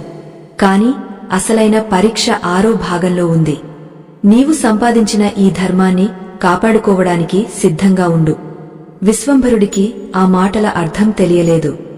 6వ భాగంలో ఎదురుకాబోయే ఆ పరీక్ష ఏమిటి? ఆయన జీవితంలోకి మళ్లీ ఏ తుఫాను రాబోతోంది? ఆ దివ్య దర్శనం కలిగించిన అనుభూతి నుండి విశ్వంభరుడు తేరుకునేసరికి సూర్యోదయం అయింది. రాత్రంతా ఆ సిద్ధుడి మాటలు, ఆ కాంతి బిందువు తన హృదయంలో కలిగించిన స్పందన ఆయనను ఒక కొత్త మనిషిని చేశాయి. దారిద్ర్యం పోయింది, అప్పుల బాధలు తొలిగాయి, వంశపాపం ప్రక్షాళన అయింది. కాని సిద్ధుడు హెచ్చరించిన అసలైన పరీక్ష ఏమిటనేది ఆయనను కలవరపెడుతోంది. సంపద వచ్చాక సద్గుణం నిలవాలి అన్న సామెత చందంగా ఇప్పుడు తనకు దక్కిన ఈ సుఖం తనను అహంకారిగా మారుస్తుందా అన్న భయం ఆయనలో మెదిలింది. ఆ రోజు ఉదయం ధర్మపురి గ్రామంలో ఒక వింతైన కలకలం మొదలైంది. ఆ రాజ్యపు మహారాజు విక్రమసేన భూపతి వద్ద నుండి ఒక దూత గుర్రం మీద వచ్చాడు. రాజముద్ర ఉన్న ఒక తాళపత్రాన్ని పట్టుకుని గ్రామ చావడిలో అందరినీ పిలిచాడు. విశ్వంభరుడికి కూడా వర్తమానం అందింది. శాస్త్రిగారు, ధనపాలుడు మరియు గ్రామ పెద్దలతో కలిసి విశ్వంభరుడు అక్కడికి చేరుకున్నాడు. ఆ దూత గంభీరంగా ఇలా చదివాడు, ధర్మపురి వాసులారా, మన రాజ్యంలో కరువు కాటకాలు తాండవిస్తున్నాయి. రాజకోసం ఖాళీ అవుతోంది. కాని ఈ గ్రామంలో మాత్రం అద్భుతమైన సంపదలు కురుస్తున్నాయని, ఆరిపోయిన అఖండ దీపాలు వెలుగుతున్నాయని, దరిద్రులు ఐశ్వర్యవంతులు అవుతున్నారని మహారాజుగారికి సమాచారం అందింది. దీని వెనుక ఏదో నిగూఢమైన రహస్యముందని వారు భావిస్తున్నారు. కావున ఈ మార్పుకు కారణమైన విశ్వంభరుడిని వెంటనే రాజధానికి తీసుకురావాలని రాజుగారి ఆజ్ఞ. విశ్వంభరుడికి అప్పుడే అర్థమైంది, సిద్ధుడు చెప్పిన పరీక్ష ఇదేనని. రాజభయం అంటే సామాన్యమైనది కాదు. రాజదర్శనం, ప్రాణసంకటం అంటారు పెద్దలు. రాజులు కోరితే ప్రాణాలైనా ఇవ్వాలి, లేదా వారు అడిగిన రహస్యాలైనా చెప్పాలి. కాని ఈ దీప రహస్యం స్వార్థపరుల చేతికి చిక్కితే అది తన శక్తిని కోల్పోతుంది. విశ్వంభరుడు భార్య సుగుణమ్మ దగ్గరకు వెళ్లి విషయం చెప్పాడు. ఆమె కళ్లలో నీళ్లు తిరిగాయి. స్వామీ, ఇప్పుడిప్పుడే మన ఇల్లు పచ్చబడుతోంది. ఇప్పుడు ఈ రాజ పరీక్ష ఏమిటి? మీరు వెళ్లకపోతే సైనికులు ఊరుకోరు. వెళితే రాజుగారు ఆ రహస్యాన్ని బలవంతంగా లాక్కుంటారేమోనని భయంగా ఉంది అని వాపోయింది. విశ్వంభరుడు ఆమెను ఓదార్చి, సుగుణా, ధర్మం ఎక్కడ ఉంటే జయం అక్కడ ఉంటుంది. మనం ఏ తప్పు చేయలేదు. ఆ సిద్ధుడు మనకు తోడుంటాడు. నేను వెళ్లి వస్తాను. నీవు మాత్రం నిత్యం ఆ దీపారాధన నియమాన్ని మరవకు. దీపం ఆరిపోయే ముందు ఆ ప్రార్థన చేస్తూ ఉండు. అదే నాకు రక్ష అని చెప్పి రాజదూతతో కలిసి ప్రయాణమయ్యాడు. 2 రోజుల ప్రయాణం తర్వాత వారు రాజధానికి చేరుకున్నారు. ఆ నగరం ఎంతో వైభవంగా ఉంది. కాని అక్కడి ప్రజల ముఖాల్లో ఒక రకమైన ఆందోళన కనిపిస్తోంది. యుద్ధ భయం, కరువు రక్కసి వారిని పీడిస్తున్నాయి. మహారాజు విక్రమసేన భూపతి తన సింహాసనం మీద కూర్చుని ఉగ్రరూపంలో ఉన్నాడు. విశ్వంభరుడు సభలోకి ప్రవేశించి రాజుకు వినయంగా నమస్కరించాడు. రాజు సింహాసనం దిగవచ్చి, విశ్వంభరా, నీ గురించి చాలా విన్నాను. దరిద్రంలో మగ్గపోయే నీవు ఒక్క రాత్రిలో ఐశ్వర్యవంతుడివి ఎలా అయ్యావు? ఆ అఖండ దీపం నీ వల్ల ఎలా వెలిగింది? నీ దగ్గర ఏదైనా మంత్రదండముందా? లేక ఏదైనా రహస్య నిధి చిక్కిందా? ఏది ఏమైనా ఆ రహస్యాన్ని ఇప్పుడు నాకు అప్పగించాలి. మన రాజ్యం గడ్డు కాలంలో ఉంది. నీ దగ్గర ఉన్న ఆ శక్తితో రాజ్యాన్ని కాపాడాలి. లేని పక్షంలో నీవు రాజద్రోహిగా పరిగణించబడతావు అని గర్జించాడు. విశ్వంభరుడు ప్రశాంతంగా ఇలా అన్నాడు, మహారాజా, నా దగ్గర ఎటువంటి మంత్రదండం లేదు, నిధి లేదు. ఉన్నదల్లా ఆ భగవంతుడి మీద భక్తి మరియు ఒక చిన్న దీప నియమం మాత్రమే. అప్పుల బాధ తీరాలన్నా, ఐశ్వర్యం కలగాలన్నా అది మన అంతరాత్మ శుద్ధి మీద ఆధారపడి ఉంటుంది. సంపద అనేది ఒక వరం, అది బలవంతంగా లాక్కుంటే రాదు. రాజుకు కోపం వచ్చింది. నన్ను వేదాంతంతో మభ్యపెట్టకు. ఆ దీప రహస్యం ఏమిటో చెప్పు. ఏ సమయంలో ఏం చెబితే బంగారం కురుస్తుందో నాకు వివరించు. లేకపోతే నిన్ను ఈ రోజే కారాగారంలో బంధిస్తాను అని హెచ్చరించాడు. విశ్వంభరుడు కొద్దిసేపు మౌనంగా ఉండి, మహారాజా, నేను మీకు ఆ రహస్యం చెబుతాను. కాని దానికి ఒక నియమముంది. ఈ రోజు సాయంత్రం మీ అంతఃపురంలోని పూజా మందిరంలో మీరు దీపం వెలిగించాలి. ఆ దీపం శాంతించే సమయం వరకు మీరు మౌనంగా ధ్యానం చేయాలి. ఆ క్షణంలో నేను చెప్పే మంత్రాన్ని మీరు పఠించాలి. అప్పుడు మీకు ఆ శక్తి అనుభవంలోకి వస్తుంది అని చెప్పాడు. రాజు అంగీకరించాడు. సాయంకాలం అయింది. రాజమందిరంలోని పూజాగదిలో ఒక పెద్ద బంగారు దీపాన్ని వెలిగించారు. రాజు తన పట్టు వస్త్రాలు ధరించి గర్వంతో కూడిన ముఖంతో అక్కడ కూర్చున్నాడు. విశ్వంభరుడు పక్కనే నిలబడి ఉన్నాడు. సమయం గడుస్తోంది. దీపంలోని నెయ్యి అయిపోవస్తోంది. జ్యోతి మెల్లగా కదులుతోంది. రాజు ఆతృతగా దీపం వైపు చూస్తున్నాడు. ఆయన మనసులో ఎలాగైనా ఈ రహస్యంతో తన ఖజానాను నింపాలనే స్వార్థం తప్ప మరొకటి లేదు. దీపం ఆరిపోయే సమయం రానే వచ్చింది. విశ్వంభరుడు రాజును కళ్ళు మూసుకోమని చెప్పి మంత్రాన్ని ఉపదేశించబోయాడు. కాని సరిగ్గా ఆ క్షణంలో ఒక అద్భుతం జరిగింది. ఆ దీపం నుండి వచ్చిన కాంతి రాజుకు ఒక భయంకరమైన దృశ్యాన్ని చూపించింది. రాజు కళ్ళు మూసుకోగానే తన రాజ్యంలో ఆకలితో అలమటిస్తున్న ప్రజలు, తన సైన్యం చేస్తున్న అన్యాయాలు, తాను స్వార్థంతో చేసిన పనులన్నీ ఒక చలనచిత్రంలా ఆయన కళ్ల ముందు మెదిలాయి. ఆయన హృదయం భయంతో కంపించింది. ఆ సమయంలో విశ్వంభరుడు గంభీరంగా ఇలా అన్నాడు, మహారాజా, ఇప్పుడు చెప్పండి. ఓం రుణ విముక్తాయే, దారిద్ర్య నాశినియే, సర్వలోక హితకారిణ్యే నమః. దీపం ఆరిపోయే ముందు ఈ మాట చెప్పండి. కాని గుర్తుంచుకోండి, మీరు తీర్చుకోవాల్సింది కేవలం ధన రుణం మాత్రమే కాదు, మీ ప్రజల పట్ల మీకు ఉన్న కర్తవ్య రుణాన్ని కూడా. ఆరిపోయే దీపం మనలోని అహంకారాన్ని కూడా తీసుకెళ్లాలి. అప్పుడే మరుసటి రోజు మనకు నిజమైన వెలుగు లభిస్తుంది. రాజు ఆ మంత్రాన్ని పఠించాడు. ఆశ్చర్యకరంగా ఆ మంత్రం పూర్తికాగానే ఆ బంగారు దీపం ఆరిపోయింది. ఆ చీకటిలో రాజుకు ఒక రకమైన శాంతి లభించింది. ఆయనలోని అహంకారం, స్వార్థం ఆ జ్యోతితో పాటే కరిగిపోయినట్లు అనిపించింది. ఆయన కళ్ల వెంట నీళ్లు రాలాయి. విశ్వంభరా, నన్ను క్షమించు. నేను సంపద అంటే బంగారం అనుకున్నాను. కాని సంపద అంటే ప్రజల క్షేమమని ఇప్పుడు అర్థమైంది. ఈ దీపరహస్యం కేవలం అప్పులు తీర్చడమే కాదు, మనిషిలోని లోభత్వాన్ని కూడా హరిస్తుంది అని రాజు పశ్చాత్తాపపడ్డాడు. మరుసటి రోజు ఉదయం రాజు తన ఖజానాను ప్రజల కోసం తెరిచాడు. కరువు నివారణ చర్యలు చేపట్టాడు. విశ్వంభరుడికి ఎన్నో బహుమతులు ఇవ్వబోగా ఆయన వినయంగా తిరస్కరించాడు. మహారాజా, అతి ఆశగతిచేటు. నాకు కావలసినంత సంపద నా ఇంట్లో ఉంది. మీరు ప్రజలను కాపాడండి, అదే నాకు పెద్ద బహుమతి అని చెప్పి తన గ్రామానికి బయలుదేరాడు. విశ్వంభరుడు గ్రామానికి తిరిగి వచ్చేసరికి ధర్మపురి మొత్తం పండుగ వాతావరణంలా ఉంది. ప్రతి ఇంటి ముందు దీపాలు వెలుగుతున్నాయి. ప్రజలందరూ ఆ దీప రహస్యాన్ని పాటిస్తూ అప్పుల బాధల నుండి విముక్తి పొందుతున్నారు. కాని విశ్వంభరుడు తన ఇంటికి వెళ్లేసరికి అక్కడ ఒక వింత దృశ్యం కనిపించింది. సిద్ధుడు తన ఇంటి అరుగుమీద కూర్చుని సుగుణమ్మతో మాట్లాడుతున్నాడు. విశ్వంభరుడు పరుగున వెళ్లి సిద్ధుడి పాదాలకు నమస్కరించాడు. మహాత్మా, మీ దయవల్ల రాజ పరీక్ష నుండి కూడా గట్టెక్కాను. ఈ దీప మహిమ లోకమంతటా వ్యాపించింది అన్నాడు. సిద్ధుడు నవ్వి, నాయనా, 6 భాగాలు పూర్తయ్యాయి.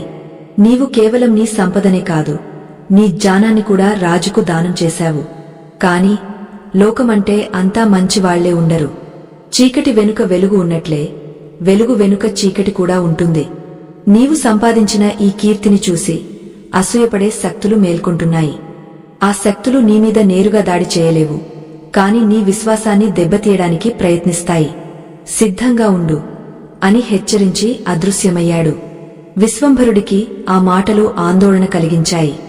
తన విశ్వాసాన్ని దెబ్బతీయడం అంటే ఏమిటి? తన ప్రాణం కంటే మిన్నగా నమ్మే ఆ దీప నియమానికి ఏ ఆపద రాబోతోంది? సిద్ధుడు హెచ్చరించినట్లే వెలుగు వెనుక చీకటి పొంచి ఉంది. విశ్వంభరుడి కీర్తి ప్రతిష్టలు కేవలం ధర్మపురి గ్రామసీమలకే పరిమితం కాలేదు. అవి ఆ పక్కనున్న రాజ్యాలకు, అక్కడ ఉన్న కుతంత్ర బుద్ధి గల మాంత్రికులకు కూడా చేరాయి. చెట్టు ముదురుతుంటేనే గాలి తాకిడి ఎక్కువ అన్నట్లుగా విశ్వంభరుడి జీవితం ఇప్పుడు ఒక వింతైన సవాలును ఎదుర్కోబోతోంది. ధర్మపురి గ్రామం ఇప్పుడు పూర్వ వైభవాన్ని సంతరించుకుంది. పాడుబడిన ఇళ్లు కొత్త కళ్లను అద్దుకున్నాయి. ఎండిపోయిన బావుల్లో జలకళ ఉట్టిపడుతోంది. కాని ఈ మార్పును చూసి ఓర్వలేని ఒక వ్యక్తి గ్రామంలోకి ప్రవేశించాడు. ఆయన పేరు భస్మానందుడు. ఆయన ముఖమంతా విభూతి రేఖలు, కళ్లలో ఒక రకమైన క్రూరమైన మెరుపు ఉన్నాయి. ఆయన ఒక గొప్ప పండితుడిగా చెప్పుకుంటాడు కాని ఆయన విద్య అంతా ఇతరులను ఇబ్బంది పెట్టడానికే ఉపయోగిస్తాడు. ఒకనాడు సాయంత్రం గ్రామ చావడిలో అందరూ కూర్చుని ఉండగా భస్మానందుడు తన శిష్యులతో కలిసి అక్కడికి వచ్చాడు. ఆయన అడుగుపెట్టిన చోట గాలి కూడా వేడెక్కినట్లు అనిపించింది. ఆయన నేరుగా విశ్వంభరుడి ఇంటివైపు చూస్తూ గంభీరమైన స్వరంతో ఇలా అన్నాడు, ఎక్కడ ఆ మాయగాడు? దీపంతో అప్పులు తీరుస్తాడని, దరిద్రాన్ని పారద్రోలుతాడని జనాన్ని నమ్మిస్తున్న ఆ విశ్వంభరుడు ఎక్కడా? భ్రమలను నిజమని నమ్మించే మోసగాడిని శిక్షించడానికి నేను కాశీ నుండి వచ్చాను. గ్రామస్తులందరూ భయంతో వణికిపోయారు. శాస్త్రిగారు ముందుకు వచ్చి, మహాత్మా, విశ్వంభరుడు మోసగాడు కాదు, ఆయన భక్తుడు. ఆయన వల్ల ఈ ఊరి కష్టాలన్నీ తీరిపోయాయి. దయచేసి శాంతించండి అని ప్రార్థించారు. కాని భస్మానందుడు వినలేదు. అగ్నిని తాకిన తర్వాతగాని దాని వేడి తెలియదు. అలాగే నా వాదన ముందు నిలబడినప్పుడే అతని సత్యం బయటపడుతుంది. వెంటనే అతడిని రమ్మనండి అని ఆజ్ఞాపించాడు. విశ్వంభరుడు తన పూజా మందిరంలో దీపం వెలిగించుకోవడానికి సిద్ధమవుతున్నాడు. బయట వినిపిస్తున్న అరుపులు ఆయనను కలవరపెట్టలేదు. నిజం నిప్పు లాంటిది, అది ఎప్పటికీ దాగదు అని ఆయనకు తెలుసు. ఆయన నిశ్చలంగా బయటకు వచ్చాడు. భస్మానందుడిని చూడగానే ఆయనలోని దుష్ట శక్తిని విశ్వంభరుడు పసిగట్టాడు. అయినప్పటికీ వినయంగా నమస్కరించి, స్వామీ, నా వల్ల ఏదైనా తప్పు జరిగి ఉంటే క్షమించండి. నేను కేవలం ఆ జగన్మాతను నమ్ముకున్నాను అన్నాడు. భస్మానందుడు ఎగతాళిగా నవ్వి, నీ భక్తిని నేను పరీక్షించాలనుకుంటున్నాను. ఈ రోజు సాయంత్రం నీవు దీపం వెలిగేస్తావు కదా, ఆ దీపం శాంతించేలోపు నేను ఒక మంత్ర ప్రయోగం చేస్తాను. నీ దీపం ఆరిపోకముందే నీవు చెప్పే ఒక్క మాట నిజంగానే అంత శక్తివంతమైతే నా మంత్రాన్ని అది తిప్పికొట్టాలి. ఒకవేళ నీ దీపం నా మంత్రం వల్ల ఆరిపోతే నీవు ఈ ఊరు వదిలి వెళ్లిపోవాలి. నీవు సంపాదించిన ఈ అక్రమ ఆస్తి అంతా మా ఆశ్రమానికి రాసివ్వాలి. దీనికి నీవు సిద్ధమేనా అని సవాలు విసిరాడు. విశ్వంభరుడు ఒక్క క్షణం ఆలోచించాడు. ఇది తన వ్యక్తిగత పరీక్ష కాదు, తను నమ్మిన ధర్మానికి జరుగుతున్న అవమానం. ఆయన కళ్లలో ఒక కొత్త కాంతి మెరిసింది. సిద్ధమే స్వామీ, కాని ఒకవేళ నా ప్రార్థనలో సత్యముంటే మీరు మీ అహంకారాన్ని వదిలి ఈ గ్రామంలోని నిరుపేదలకు సేవ చేయాలి. మీ దగ్గర ఉన్న శక్తులను ప్రజల మేలు కోసం వాడాలి అన్నాడు. సూర్యుడు అస్తమించే సమయం ఆసన్నమైంది. గ్రామం మధ్యలో ఉన్న మైదానంలో ఒక పెద్ద వేదిక ఏర్పాటు చేశారు. ఒక పక్క భస్మానందుడు తన హోమగుండాన్ని వెలిగించి నల్లని మంత్రాలను పఠించడం మొదలుపెట్టాడు. మరో పక్క విశ్వంభరుడు తన చిన్న మట్టి ప్రమిదను తెచ్చిపెట్టుకున్నాడు. అందులో కొద్దిగా నూనె, 2 వత్తులు ఉన్నాయి. చుట్టూ జనం ఊపిరి బిగబట్టి చూస్తున్నారు. గాలి భయంకరంగా వీయడం మొదలైంది. భస్మానందుడు తన మంత్రశక్తితో కృత్రిమమైన తుఫానును సృష్టించాడు. ఆ గాలికి పెద్ద పెద్ద చెట్లు ఊగపోతున్నాయి. కాని వింతగా విశ్వంభరుడి చేతిలోని ఆ చిన్న దీపం మాత్రం కదలకుండా వెలుగుతోంది. భస్మానందుడికి కోపం నశాలానికి అంటింది. ఆయన తన కమండలంలోని నీటిని తీసి మంత్రించి గాలిలోకి చల్లాడు. ఆ నీటి చుక్కలు నిపుకణాల్లా మారి దీపం మీద పడబోతున్నాయి. విశ్వంభరుడు కళ్ళు మూసుకుని తన హృదయంలో ఆ సిద్ధుడిని తలుచుకున్నాడు. తండ్రి, నా ప్రాణం పోయినా పర్వాలేదు, కాని ఈ జ్యోతి ఆరిపోకూడదు. ఈ వెలుగు లోకానికి ఆశను ఇవ్వాలి అని వేడుకున్నాడు. సమయం గడుస్తోంది. దీపంలోని నూనె అయిపోవస్తోంది. వత్తులు చివర అంచుకు చేరుకున్నాయి. దీపం జ్యోతి మెల్లగా తగ్గుతోంది. భస్మానందుడు విజయోత్సాహంతో నవ్వాడు. చూశారా, నీ మంత్రం పని చేయదు. నీ దీపం ఆరిపోతోంది. ఇక నీ ఆటలు సాగవు అని కేకలు వేశాడు. ఆ సమయంలో గాలి వేగం మరింత పెరిగింది. చీకటి అలుముకుంది. ఆ చిన్న జ్యోతి ఆరిపోవడానికి సిద్ధంగా ఉంది. సరిగ్గా ఆ క్షణంలో విశ్వంభరుడు తన 2 చేతులను దోసిలిలా పట్టి ఆ జ్యోతిని తన కళ్లలోకి తీసుకుంటున్నట్లుగా చూశాడు. ఆయన గొంతు నుండి వెలువడిన స్వరం గంభీరంగా ఒక సింహగర్జనలా మైదానమంతా వినిపించింది.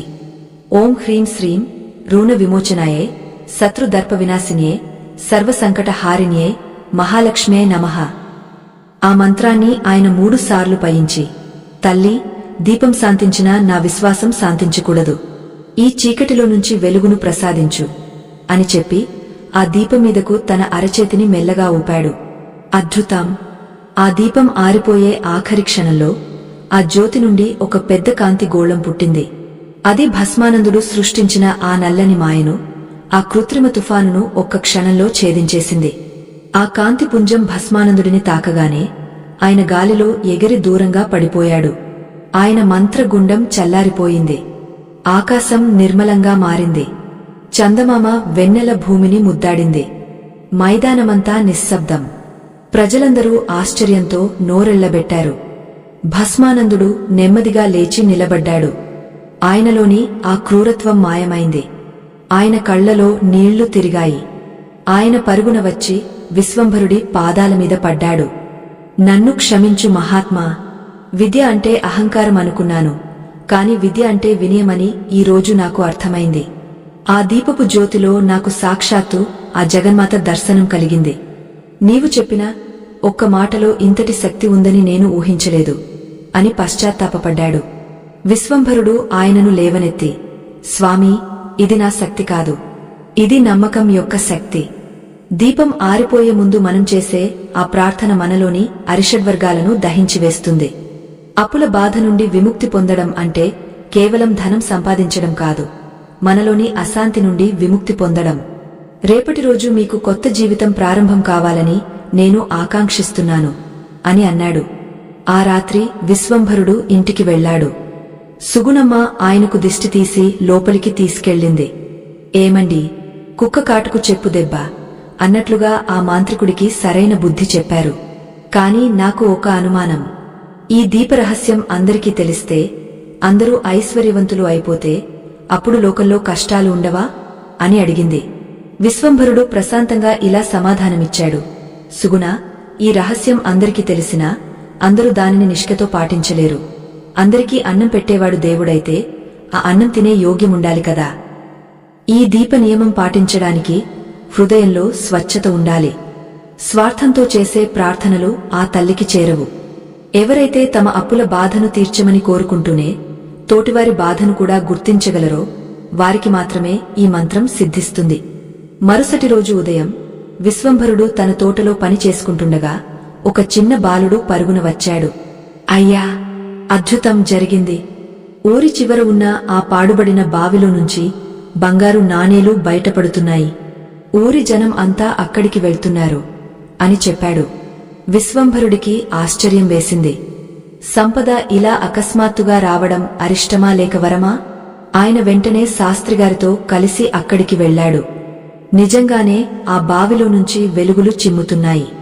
కాని ఆ బావి దగ్గరకు ఎవరూ వెళ్లలేకపోతున్నారు. ఎవరైనా దగ్గరకు వెళితే ఒక భయంకరమైన గొంతు వినిపిస్తోంది. ఈ నిధి కేవలం ఆ దీప రహస్యం తెలిసిన వాడికి మాత్రమే సొంతం. జనం అంతా విశ్వంభరుడి వైపు చూశారు. ఆ నిధిని తీసుకోవడానికి విశ్వంభరుడు సిద్ధపడతాడా, లేక దాని వెనుక ఏదైనా ప్రమాదముందా? ఆ 8వ భాగంలో విశ్వంభరుడు ఎదుర్కోబోయే తదుపరి మలుపు ఏమిటి? ఆ బావి నుండి వెలువడుతున్న ఆ దివ్యమైన కాంతికి ధర్మపురి గ్రామమంతా పట్టపగలులా మెరిసిపోతోంది. నిన్నటి వరకు కటిక దరిద్రంతో, అప్పుల బాధలతో సతమతమైన గ్రామస్థులందరూ ఆ బంగారు నాణేలను చూడగానే తమ విచక్షణను కోల్పోయారు. ఆశకు అంతం లేదు అన్న సామెత చందంగా ఆ నిధిని ఎలాగైనా దక్కించుకోవాలనే తాపత్రయంతో జనం ఒకరినొకరు నెట్టుకుంటూ బావి అంచు వరకు వెళ్లారు. కాని ఆ బావి నుండి వినిపిస్తున్న ఆ గంభీరమైన గొంతు వారిని దరి చేరనివ్వడం లేదు. ఆ గొంతులో ఒక రకమైన దైవికమైన ఆజ్ఞ, హెచ్చరిక మిళితమై ఉన్నాయి. విశ్వంభరుడు తన చేతిలో ఉన్న ఆ పవిత్రమైన మట్టి ప్రమిదను పట్టుకుని నిశ్చలంగా నిలబడ్డాడు. ఆయన కళ్లలో ఎటువంటి లోభం లేదు, కేవలం ఆశ్చర్యం మరియు భక్తి మాత్రమే ఉన్నాయి. శాస్త్రిగారు విశ్వంభరుడి భుజం తట్టి, నాయనా విశ్వంభరా, ఇది సామాన్యమైన నిధి కాదు. ఇది ఈ క్షేత్రానికి సంబంధించిన రుణ నిధి. ఎవరో మహానుభావుడు లేదా ఈ క్షేత్ర పాలకుడైన యక్షుడు ఈ నిధిని కాపాడుతున్నాడు. నీవు దీపరహస్యాన్ని గ్రహించిన వాడివి కాబట్టి ఆ గొంతు నిన్ను ఉద్దేశించే ఆ మాటలు అంటోంది. పురుష ప్రయత్నం దైవబలం తోడైతేనే ఇలాంటి అద్భుతాలు జరుగుతాయి. నీవు ముందుకు వెళ్లి ఆ బావి రహస్యాన్ని తెలుసుకో అని ప్రోత్సహించారు. విశ్వంభరుడు మెల్లగా బావి వైపు అడుగులు వేశాడు.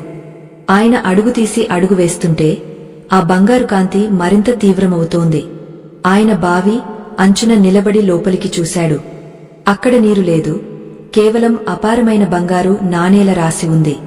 ఆ నాణేల మధ్య ఒక దివ్యమైన జ్యోతి వెలుగుతోంది. ఆ జ్యోతి నుండి మళ్లీ ఆ గొంతు వినిపించింది. విశ్వంభరా, నీవు దీపం వెలిగించావు, దానిని శాంతింపజేశావు, నీ పూర్వీకుల బాకీ తీర్చావు. కాని ఈ లోకంలో అప్పు అనేది కేవలం ధనానికి సంబంధించింది కాదు. మానవత్వం పట్ల నీకు ఉన్న బాధ్యత కూడా ఒక అప్పే. ఈ నిధిని నీవు ఏం చేస్తావు? నీవు దీనిని నీ స్వార్థానికి వాడుకుంటావా, లేక ఈ లోకపు దరిద్రాన్ని తుడిచిపెట్టడానికి ఉపయోగస్తావా? నీవు ఇచ్చే సమాధానమీదే నీ వంశ భవిష్యత్తు ఆధారపడి ఉంటుంది. విశ్వంభరుడు ఒక్క క్షణం కళ్ళు మూసుకుని తన మనసును ప్రశాంతం చేసుకున్నాడు. అతి ఆశ గతి చేటు అని ఆయనకు తెలుసు. ఆయన ఆ జ్యోతిని ఉద్దేశించి ఇలా అన్నాడు, మహాత్మా, నాకు ఈ బంగారం అక్కర్లేదు. నా ఇంట్లో నేను ప్రశాంతంగా దీపం వెలిగించుకోవడానికి సరిపడా సంపదను ఆ తల్లి నాకు ఇచ్చింది. ఈ నిధిని నేను ప్రజల కోసం ఉపయోగిస్తాను. ఎవరైతే అప్పుల బాధతో ఆత్మహత్యలకు సిద్ధమవుతున్నారో, ఎవరైతే తిండి లేక అలమటిస్తున్నారో వారి కన్నీళ్లు తుడవడానికి ఈ నిధిని వినియోగిస్తాను. కాని ఈ నిధిని పొందడానికి నేను ఒక నియమాన్ని పెడతాను. ఎవరైతే ప్రతిరోజు తమ ఇంట్లో దీపం వెలిగించి ఆ దీపం ఆరిపోయే ముందు రుణ విమోచన మంగళ స్తోత్రం పయిస్తారో వారికి మాత్రమే ఈ నిధి నుండి సహాయం అందుతుంది. ఎందుకంటే ధనం కంటే క్రమశిక్షణ, భక్తి ముఖ్యమని వారు గ్రహించాలి. విశ్వంభరుడి మాటలకు ఆ జ్యోతి సంతృప్తి చెందినట్లుగా పెద్దగా వెలిగింది. సరిగ్గా చెప్పావు విశ్వంభరా, ధర్మం ఎక్కడ ఉంటే జయం అక్కడ ఉంటుంది. ఈ నిధి నీ ఆధీనంలో ఉంటుంది. దీనిని ధర్మ కార్యాలకే వాడు అని చెప్పి ఆ కాంతి మెల్లగా బావి లోపలికి ఇంకిపోయింది. ఆశ్చర్యకరంగా ఆ బంగారు నాణేలు ఒక్కసారిగా మాయమై ఆ బావి నిండా స్వచ్ఛమైన గంగాజలం లాంటి నీరు ఉబికి వచ్చింది. ఆ నీరు తాకిన ప్రతి చోటా పంటలు పచ్చగా మొలవడం మొదలయ్యాయి. అయితే ఆ రాత్రి విశ్వంభరుడికి మళ్లీ ఆ సిద్ధుడు కనిపించాడు. సిద్ధుడి ముఖం ఈసారి ఎంతో సీరియస్గా ఉంది. విశ్వంభరా, నీవు 8 భాగాలు పూర్తి చేశావు. ఇప్పుడు 9వ భాగంలో ఉన్నావు. నీవు నిధిని కాకుండా నీతిని ఎంచుకున్నావు. అది గొప్ప విషయం. కాని నీవు పెట్టిన ఆ నియమం, దీపం ఆరిపోయే ముందు ప్రార్థన చేయడం, అది ఒక పెద్ద పరీక్షకు దారితీస్తోంది. నీ గ్రామంలోని ప్రజలు భక్తితో కాకుండా ఆ నిధి కోసం ఆ మంత్రాన్ని చదవాలని చూస్తున్నారు. కంచే చేను మేసినట్లు గా భక్తి వ్యాపారంగా మారుతోంది.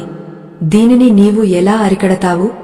నిజమైన భక్తికి, స్వార్థానికి మధ్య ఉన్న తేడాను వారు ఎలా తెలుసుకుంటారు అని అడిగారు. విశ్వంభరుడు ఆందోళన చెందాడు. అవును, ఆయన గమనించాడు. గ్రామస్థులు ఇప్పుడు పని చేయడం మానేసి కేవలం దీపం ఎప్పుడు ఆరిపోతుందా, ఆ మంత్రం ఎప్పుడు చదువుదామా అని ఎదురుచూస్తున్నారు. ఏదో మాయ జరిగే డబ్బులు పడతాయని వారి ఆశ. మొక్కే వంగనిది మానే వంగునా అన్నట్లుగా వారిలో ఉన్న లోభత్వాన్ని మార్చడం కష్టంగా మారింది. ఆ మరుసటి రోజు విశ్వంభరుడు ఊరి వారందరినీ పిలిపించాడు. సోదరులారా, దీపారాధన అనేది ఒక నియమం. అది మన ఆత్మను శుద్ధి చేసుకోవడానికి. దీపం ఆరిపోయే ముందు మనం చెప్పే ఆ ఒక్క మాట, రుణ విమోచనాయ నమః అనేది మనలోని దారిద్ర్య ఆలోచనలను తొలగించడానికి. అది ఏదో బంగారం కురిపించే మంత్రం కాదు. మీరు పని చేయకుండా కేవలం మంత్రాలు చదివితే ఆ తల్లి మీకు సహాయం చేయదు. కాయకమే కైలాసం అని మర్చిపోవద్దు. ఎవరైతే కష్టపడి పనిచేస్తూ సాయంత్రం వేళ ఈ దీప నియమాన్ని పాటిస్తారో వారి ఇంట్లో మాత్రమే లక్ష్మీదేవి స్థిరంగా ఉంటుంది అని గంభీరంగా చెప్పాడు. కాని కొందరు గ్రామస్థులు వినలేదు. విశ్వంభర, నీకు నిధి దక్కింది కాబట్టి ఇప్పుడు మాకు నీతులు చెబుతున్నావు. మాకు కూడా ఆ నిధి నుండి భాగం కావాలి అని గొడవకు దిగారు. ఆ సమయంలో ఆకాశంలో నల్లని మేఘాలు అలుముకున్నాయి. భయంకరమైన పిడుగులు పడ్డాయి. ఆ బావిలోని నీరు ఒక్కసారిగా ఎర్రగా మారిపోయింది. ప్రజలందరూ భయంతో గజగజ వణికిపోయారు. విశ్వంభరుడు వెంటనే తన ఇంటికి వెళ్లి పవిత్రమైన దీపాన్ని వెలిగించాడు. ఆ దీపం ముందు కూర్చుని అత్యంత ఆర్తితో ఇలా ప్రార్థించాడు. ఓం శ్రీం హ్రీం క్లీం కమలే కమలాలయే ప్రసీద ప్రసీద మమ సర్వజనమోహనాశినియే సత్యధర్మ ప్రకాశినియే నమః. ఆ దీపం శాంతించే సమయం దగ్గర పడింది. విశ్వంభరుడు ఆ జ్యోతిని చూస్తూ, తల్లీ, నా ప్రజల అజ్ఞానాన్ని క్షమించు. వారికి నిజమైన సంపద అంటే ధనం కాదు, ధర్మం అని తెలియజెప్పు. ఈ దీపం శాంతించే వేళ వారిలోని దురాశ కూడా శాంతించాలి అని వేడుకున్నాడు. దీపం మెల్లగా ఆరిపోయింది. ఆ క్షణమే ఒక వింతైన గాలి వీచింది. ఆ గాలి సోకిన ప్రతి ఒక్కరికి తమ తప్పు అర్థమైంది. వారి మనస్సుల్లో ఉన్న అత్యాశ మాయమై ఒక రకమైన ప్రశాంతత నెలకొంది. ఆ బావిలోని నీరు మళ్లీ స్వచ్ఛంగా మారింది. ప్రజలందరూ విశ్వంభరుడి దగ్గరకు వచ్చి క్షమాపణలు కోరారు. అయ్యా, మేము దారి తప్పాము. కేవలం డబ్బు కోసమే దేవుడిని ప్రార్థించకూడదని గ్రహించాము. ఇప్పటి నుండి మేము కష్టపడి పనిచేస్తాం. సాయంత్రం వేళ భక్తితో ఆ దీప రహస్యాన్ని పాటిస్తాం అని ప్రతిజ్ఞ చేశారు. సిద్ధుడు మళ్లీ ప్రత్యక్షమై విశ్వంభరుడిని ఆశీర్వదించాడు. నాయనా, నీవు లోకానికి ఒక గొప్ప పాఠాన్ని నేర్పావు. అప్పుల బాధ తీరాలంటే కేవలం మంత్రం చెబితే సరిపోదు. ఆ మంత్రం చెప్పే సమయంలో మన హృదయం కూడా పరిశుద్ధంగా ఉండాలి. దీపం ఆరిపోయే ముందు ఆ ఒక్క మాట చెప్పడం వెనుక ఉన్న పరమార్థం మనలోని అహం అనే అప్పును కూడా వదిలించుకోవడం. నీవు ఈ 9 భాగాలలో సంపూర్ణమైన పరిపక్వతను సాధించావు. ఇప్పుడు చివరి భాగం మిగిలి ఉంది. ఆ భాగంలో నీవు ఈ జ్ఞానాన్ని శాశ్వతం చేయాలి అని చెప్పారు. విశ్వంభరుడి ప్రయాణం ముగింపు దశకు చేరుకుంది. ఆఖరి భాగంలో ఆయన చేయబోయే ఆ మహాయజ్ఞమేమిటి? ఆ దీప రహస్యం తరతరాలకు ఎలా అందుతుంది? అప్పుల బాధ లేని లోకాన్ని ఆయన ఎలా నిర్మిస్తాడు? ఆ సిద్ధుడు అదృశ్యమైన ఆ ప్రదేశంలో ఒకానొక దివ్యమైన ప్రశాంతత ఆవరించింది. ఆకాశంలో నక్షత్రాలు ముత్యాల హారాల్లా మెరుస్తున్నాయి. విశ్వంభరుడు తన గుండెల్లో నిండిన ఆ బరువును, బాధ్యతను స్పష్టంగా గుర్తించాడు. 9 భాగాల ప్రయాణం ఆయనను ఒక సామాన్య బ్రాహ్మణుడి నుండి ఒక ఆధ్యాత్మిక గురువుగా మార్చేసింది. అనుభవం లేని విద్య అరణ్యరోదనం అన్నట్లుగా ఆయన పొందిన ప్రతి అనుభవం ఆయనను రాటుదేల్చింది. ఇప్పుడు 10వ భాగం అంటే ఈ యాత్రలో చివరి అంకం ప్రారంభమైంది. ఇది కేవలం తన ఒక్కడి కోసమో, తన కుటుంబం కోసమో కాదు. రాబోయే తరాల కోసం ఒక పవిత్రమైన మార్గాన్ని సుగమం చేయాల్సిన సమయమిది. మరుసటి రోజు ఉదయం సూర్యభగవానుడు తన తొలి కిరణాలతో ధర్మపురి క్షేత్రాన్ని ముద్దాడగానే విశ్వంభరుడు గ్రామ ప్రజలందరినీ ఊరి మధ్యలో ఉన్న పెద్ద మర్రి చెట్టు కిందకు పిలిపించాడు. అది ఒక గొప్ప సభలా మారింది. రాజు విక్రమసేన భూపతి కూడా తన పరివారంతో సహా అక్కడికి చేరుకున్నారు. అందరి ముఖాల్లో ఒకటే ఉత్కంఠ. విశ్వంభరుడు ఒక ఎత్తైన పీకె మీద కూర్చుని అత్యంత గంభీరమైన స్వరంతో ప్రసంగించడం మొదలుపెట్టాడు. నా ఆత్మ బంధువులారా, మనం పుట్టినప్పటి నుండి చనిపోయే వరకు ఏదో ఒక రుణంతో బతుకుతుంటాము. తల్లిదండ్రుల రుణం, గురువుల రుణం, దేవతల రుణం. వీటన్నిటితో పాటు మన అవసరాల కోసం మనం చేసే ధన రుణం. అప్పు లేనివాడే అధిక బలుడు అని మన పెద్దలు ఊరికే అనలేదు. అప్పు అనేది ఒక బంధనం. ఆ బంధనం నుండి విముక్తి పొందాలంటే కేవలం కష్టపడితే సరిపోదు. ఆ భగవంతుడి అనుగ్రహం కూడా ఉండాలి. ఆ అనుగ్రహాన్ని పొందే సులువైన మార్గమే ఈ దీప రహస్యం. జనం నిశ్శబ్దంగా వింటున్నారు. విశ్వంభరుడు తన ప్రసంగాన్ని కొనసాగిస్తూ, మనం సాయంత్రం దీపం వెలిగిస్తాము. ఆ వెలుగు మన ఇంట్లోకి లక్ష్మీదేవిని ఆహ్వానిస్తుంది. కాని ఆ దీపం నిత్యం వెలుగుతూ ఉండదు. అది శాంతించే సమయం, ఆరిపోయే సమయం ఒకటి ఉంటుంది. సాధారణంగా మనం ఆ సమయాన్ని పట్టించుకోము. కాని అక్కడే అసలైన మర్మముంది. సృష్టిలోని ప్రతి వస్తువు లయమయ్యే సమయంలో అత్యంత శక్తిని విడుదల చేస్తుంది. దీపం ఆరిపోయే ఆ క్షణంలో ఆ జ్యోతి నుండి వెలువడే సూక్ష్మశక్తి విశ్వాంతరాళంలోకి నేరుగా ప్రయాణిస్తుంది. ఆ సమయంలో మనం మన మనసులోని కోరికను, ముఖ్యంగా దారిద్ర్య విముక్తిని కోరుకుంటే అది తప్పక నెరవేరుతుంది అని వివరించారు. శాస్త్రిగారు లేచి, విశ్వంభరా, మరి ఆ సమయంలో మనం పలకాల్సిన ఆ మాట ఏమిటి? దానిని ఎలా స్మరించాలి అని అడిగారు. విశ్వంభరుడు శాంతియుతంగా నవ్వి ఇలా అన్నారు, ఆ మాట మరేదో కాదు, రుణ విమోచనాయే నమః. ఈ 5 అక్షరాల మంత్రం ఒక మహామంత్రం. దీపం జ్యోతి మెల్లగా తగ్గుతున్నప్పుడు ఆ జ్యోతిని చూస్తూ అత్యంత భక్తితో, ఆర్తితో 3 సార్లు ఈ మాట చెప్పాలి. తల్లి, నా జీవితంలో ఉన్న దారిద్ర్యం, అప్పులు ఈ దీపంతో పాటే శాంతించిపోవాలి. మరుసటి రోజు నా ఇల్లు ధన ధాన్యాలతో నిండిపోవాలి అని సంకల్పం చేసుకోవాలి. కేవలం ఈ ఒక్క మాట మీ జీవితాన్ని మార్చేస్తుంది. చేసిన పాపం కాశీకి వెళ్లినా పోదు అంటారు, కాని పశ్చాత్తాపంతో దీపం సాక్షిగా చేసే ఈ ప్రార్థన మీ గత జన్మల రుణాలను కూడా ప్రక్షాళన చేస్తుంది. ఆ రోజే విశ్వంభరుడు ధర్మపురి గ్రామంలో ఒక దీపమంటపం నిర్మించాడు. అక్కడ ప్రతిరోజు సాయంత్రం వందలాది దీపాలు వెలిగించేలా ఏర్పాటు చేశాడు. ప్రతి దీపం ఆరిపోయే ముందు ప్రజలందరూ ఏకకంఠంతో ఆ మంత్రాన్ని పఠించేవారు. చూస్తుండగానే ధర్మపురి కరువు కాటకాల నుండి విముక్తి పొందింది. అప్పుల ఊబిలో చిక్కుకున్న రైతులు, వ్యాపారులు తిరిగి పుంజుకున్నారు. రాజు విక్రమసేన భూపతి తన రాజ్యంలో ప్రతి ఇంట్లో ఈ నియమాన్ని పాటించాలని శాసనం చేశాడు. రాజ్యమంతా సుభిక్షంగా మారింది. సంవత్సరాలు గడిచాయి. విశ్వంభరుడు వృద్ధుడయ్యాడు. ఆయన తన జీవితాన్ని ధర్మం కోసం, దైవచింతన కోసమే వెచ్చించాడు. ఒకనాడు సాయంత్రం ఆయన తన పూజా గదిలో కూర్చుని తన ఆఖరి దీపాన్ని వెలిగించాడు. ఆ దీపం జ్యోతిలో ఆయనకు తన ముత్తాత సోమయాజులు, ఆయనను నడిపించిన సిద్ధుడు ఇద్దరు కనిపించి ఆశీర్వదించారు. విశ్వంభరుడు తన చేతులు జోడించి, తండ్రి, నా బాధ్యత పూర్తయింది. ఈ జ్ఞానాన్ని లోకానికి అందించాను. ఇక నన్ను నీలో ఐక్యం చేసుకో అని వేడుకున్నాడు. ఆ దీపం శాంతించే సమయం వచ్చింది.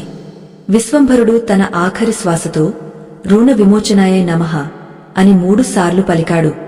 ఆ దీపం ఆరిపోవడంతో పాటే విశ్వంభరుడి ఆత్మ కూడా ఒక జ్యోతిలా మారి ఆకాశంలో కలిసిపోయింది. ఆయన శరీరం చందనంలా పరిమళించింది. ధర్మపురి ప్రజలు ఆయనను ఒక మహర్షిలా ఆరాధించడం మొదలుపెట్టారు. ఆత్మ బంధువులారా, ఈ కథ ద్వారా మనం తెలుసుకున్న పరమార్థం ఏమిటంటే, మన జీవితంలో ఎదురయ్యే ఆర్థిక సమస్యలు, అప్పుల బాధలు కేవలం బాహ్యమైన కారణాల వల్ల వచ్చేవి కావు. అవి మన కర్మఫలాలు మరియు మన ఇంట్లోని శక్తి సమతుల్యత దెబ్బతినడం వల్ల కలుగుతాయి. ఈ కథలో విశ్వంభరుడు ఆచరించినట్లుగా సాయంత్రం పూట దీపం వెలిగించడం ఎంత ముఖ్యమో, ఆ దీపం శాంతించే సమయానంటే ఆరిపోయే ముందు రుణ విమోచనాయ నమః లేదా లక్ష్మీ అష్టోత్తరంలోని ఒక నామాన్ని స్మరించడం అంతకంటే ముఖ్యం. దీని ఉద్దేశం ఏమిటంటే, ఆరిపోయే దీపం మనలోని దారిద్ర్యాన్ని, అశుభాన్ని తనతో పాటు తీసుకువెళుతుందని నమ్మడం. దీపం ఉన్నప్పుడే ఇల్లు చక్కదిద్దుకోవాలి అన్న సామెత మనకు తెలుసు. అంటే మన దగ్గర సమయం, శక్తి ఉన్నప్పుడే దైవ చింతన చేయాలి. ఈ చిన్న పరిహారం మరుసటి రోజు మీకు కొత్త అవకాశాలను, డబ్బు కొరత లేని జీవితాన్ని ప్రసాదిస్తుంది. నమ్మకంతో చేసి చూడండి, మార్పు మీకే కనిపిస్తుంది. ఈ ఆధ్యాత్మిక జ్ఞానాన్ని అందించడానికి మా బృందం పడే శ్రమను గుర్తిస్తే వీడియోలో కనిపిస్తున్న స్కానర్ ద్వారా మీ మద్దతును అందించండి. మీ చిన్న ప్రోత్సాహం మాకు మరిన్ని ఇలాంటి ఉత్తమ కథలను రూపొందించడానికి స్ఫూర్తినిస్తుంది. మీకు ఈ కథ నచ్చినట్లయితే వెంటనే ఈ వీడియోను లైక్ చేయండి, మీ మిత్రులకు మరియు బంధువులకు షేర్ చేయండి. మరిన్ని ఇలాంటి ఆధ్యాత్మిక రహస్యాల కోసం మా ఛానల్కు సబ్స్క్రైబ్ చేసుకోవడం మర్చిపోకండి. మీరు ఈ నియమాన్ని ఈ రోజు నుండే ప్రారంభిస్తారని ఆశిస్తున్నాము. మీ అభిప్రాయాలను కింద కామెంట్ బాక్స్లో తప్పక తెలియజేయండి. సర్వేజన సుఖినో భవంతు. ఓం శాంతిన్హ శాంతిన్హ శాంతిన్హ.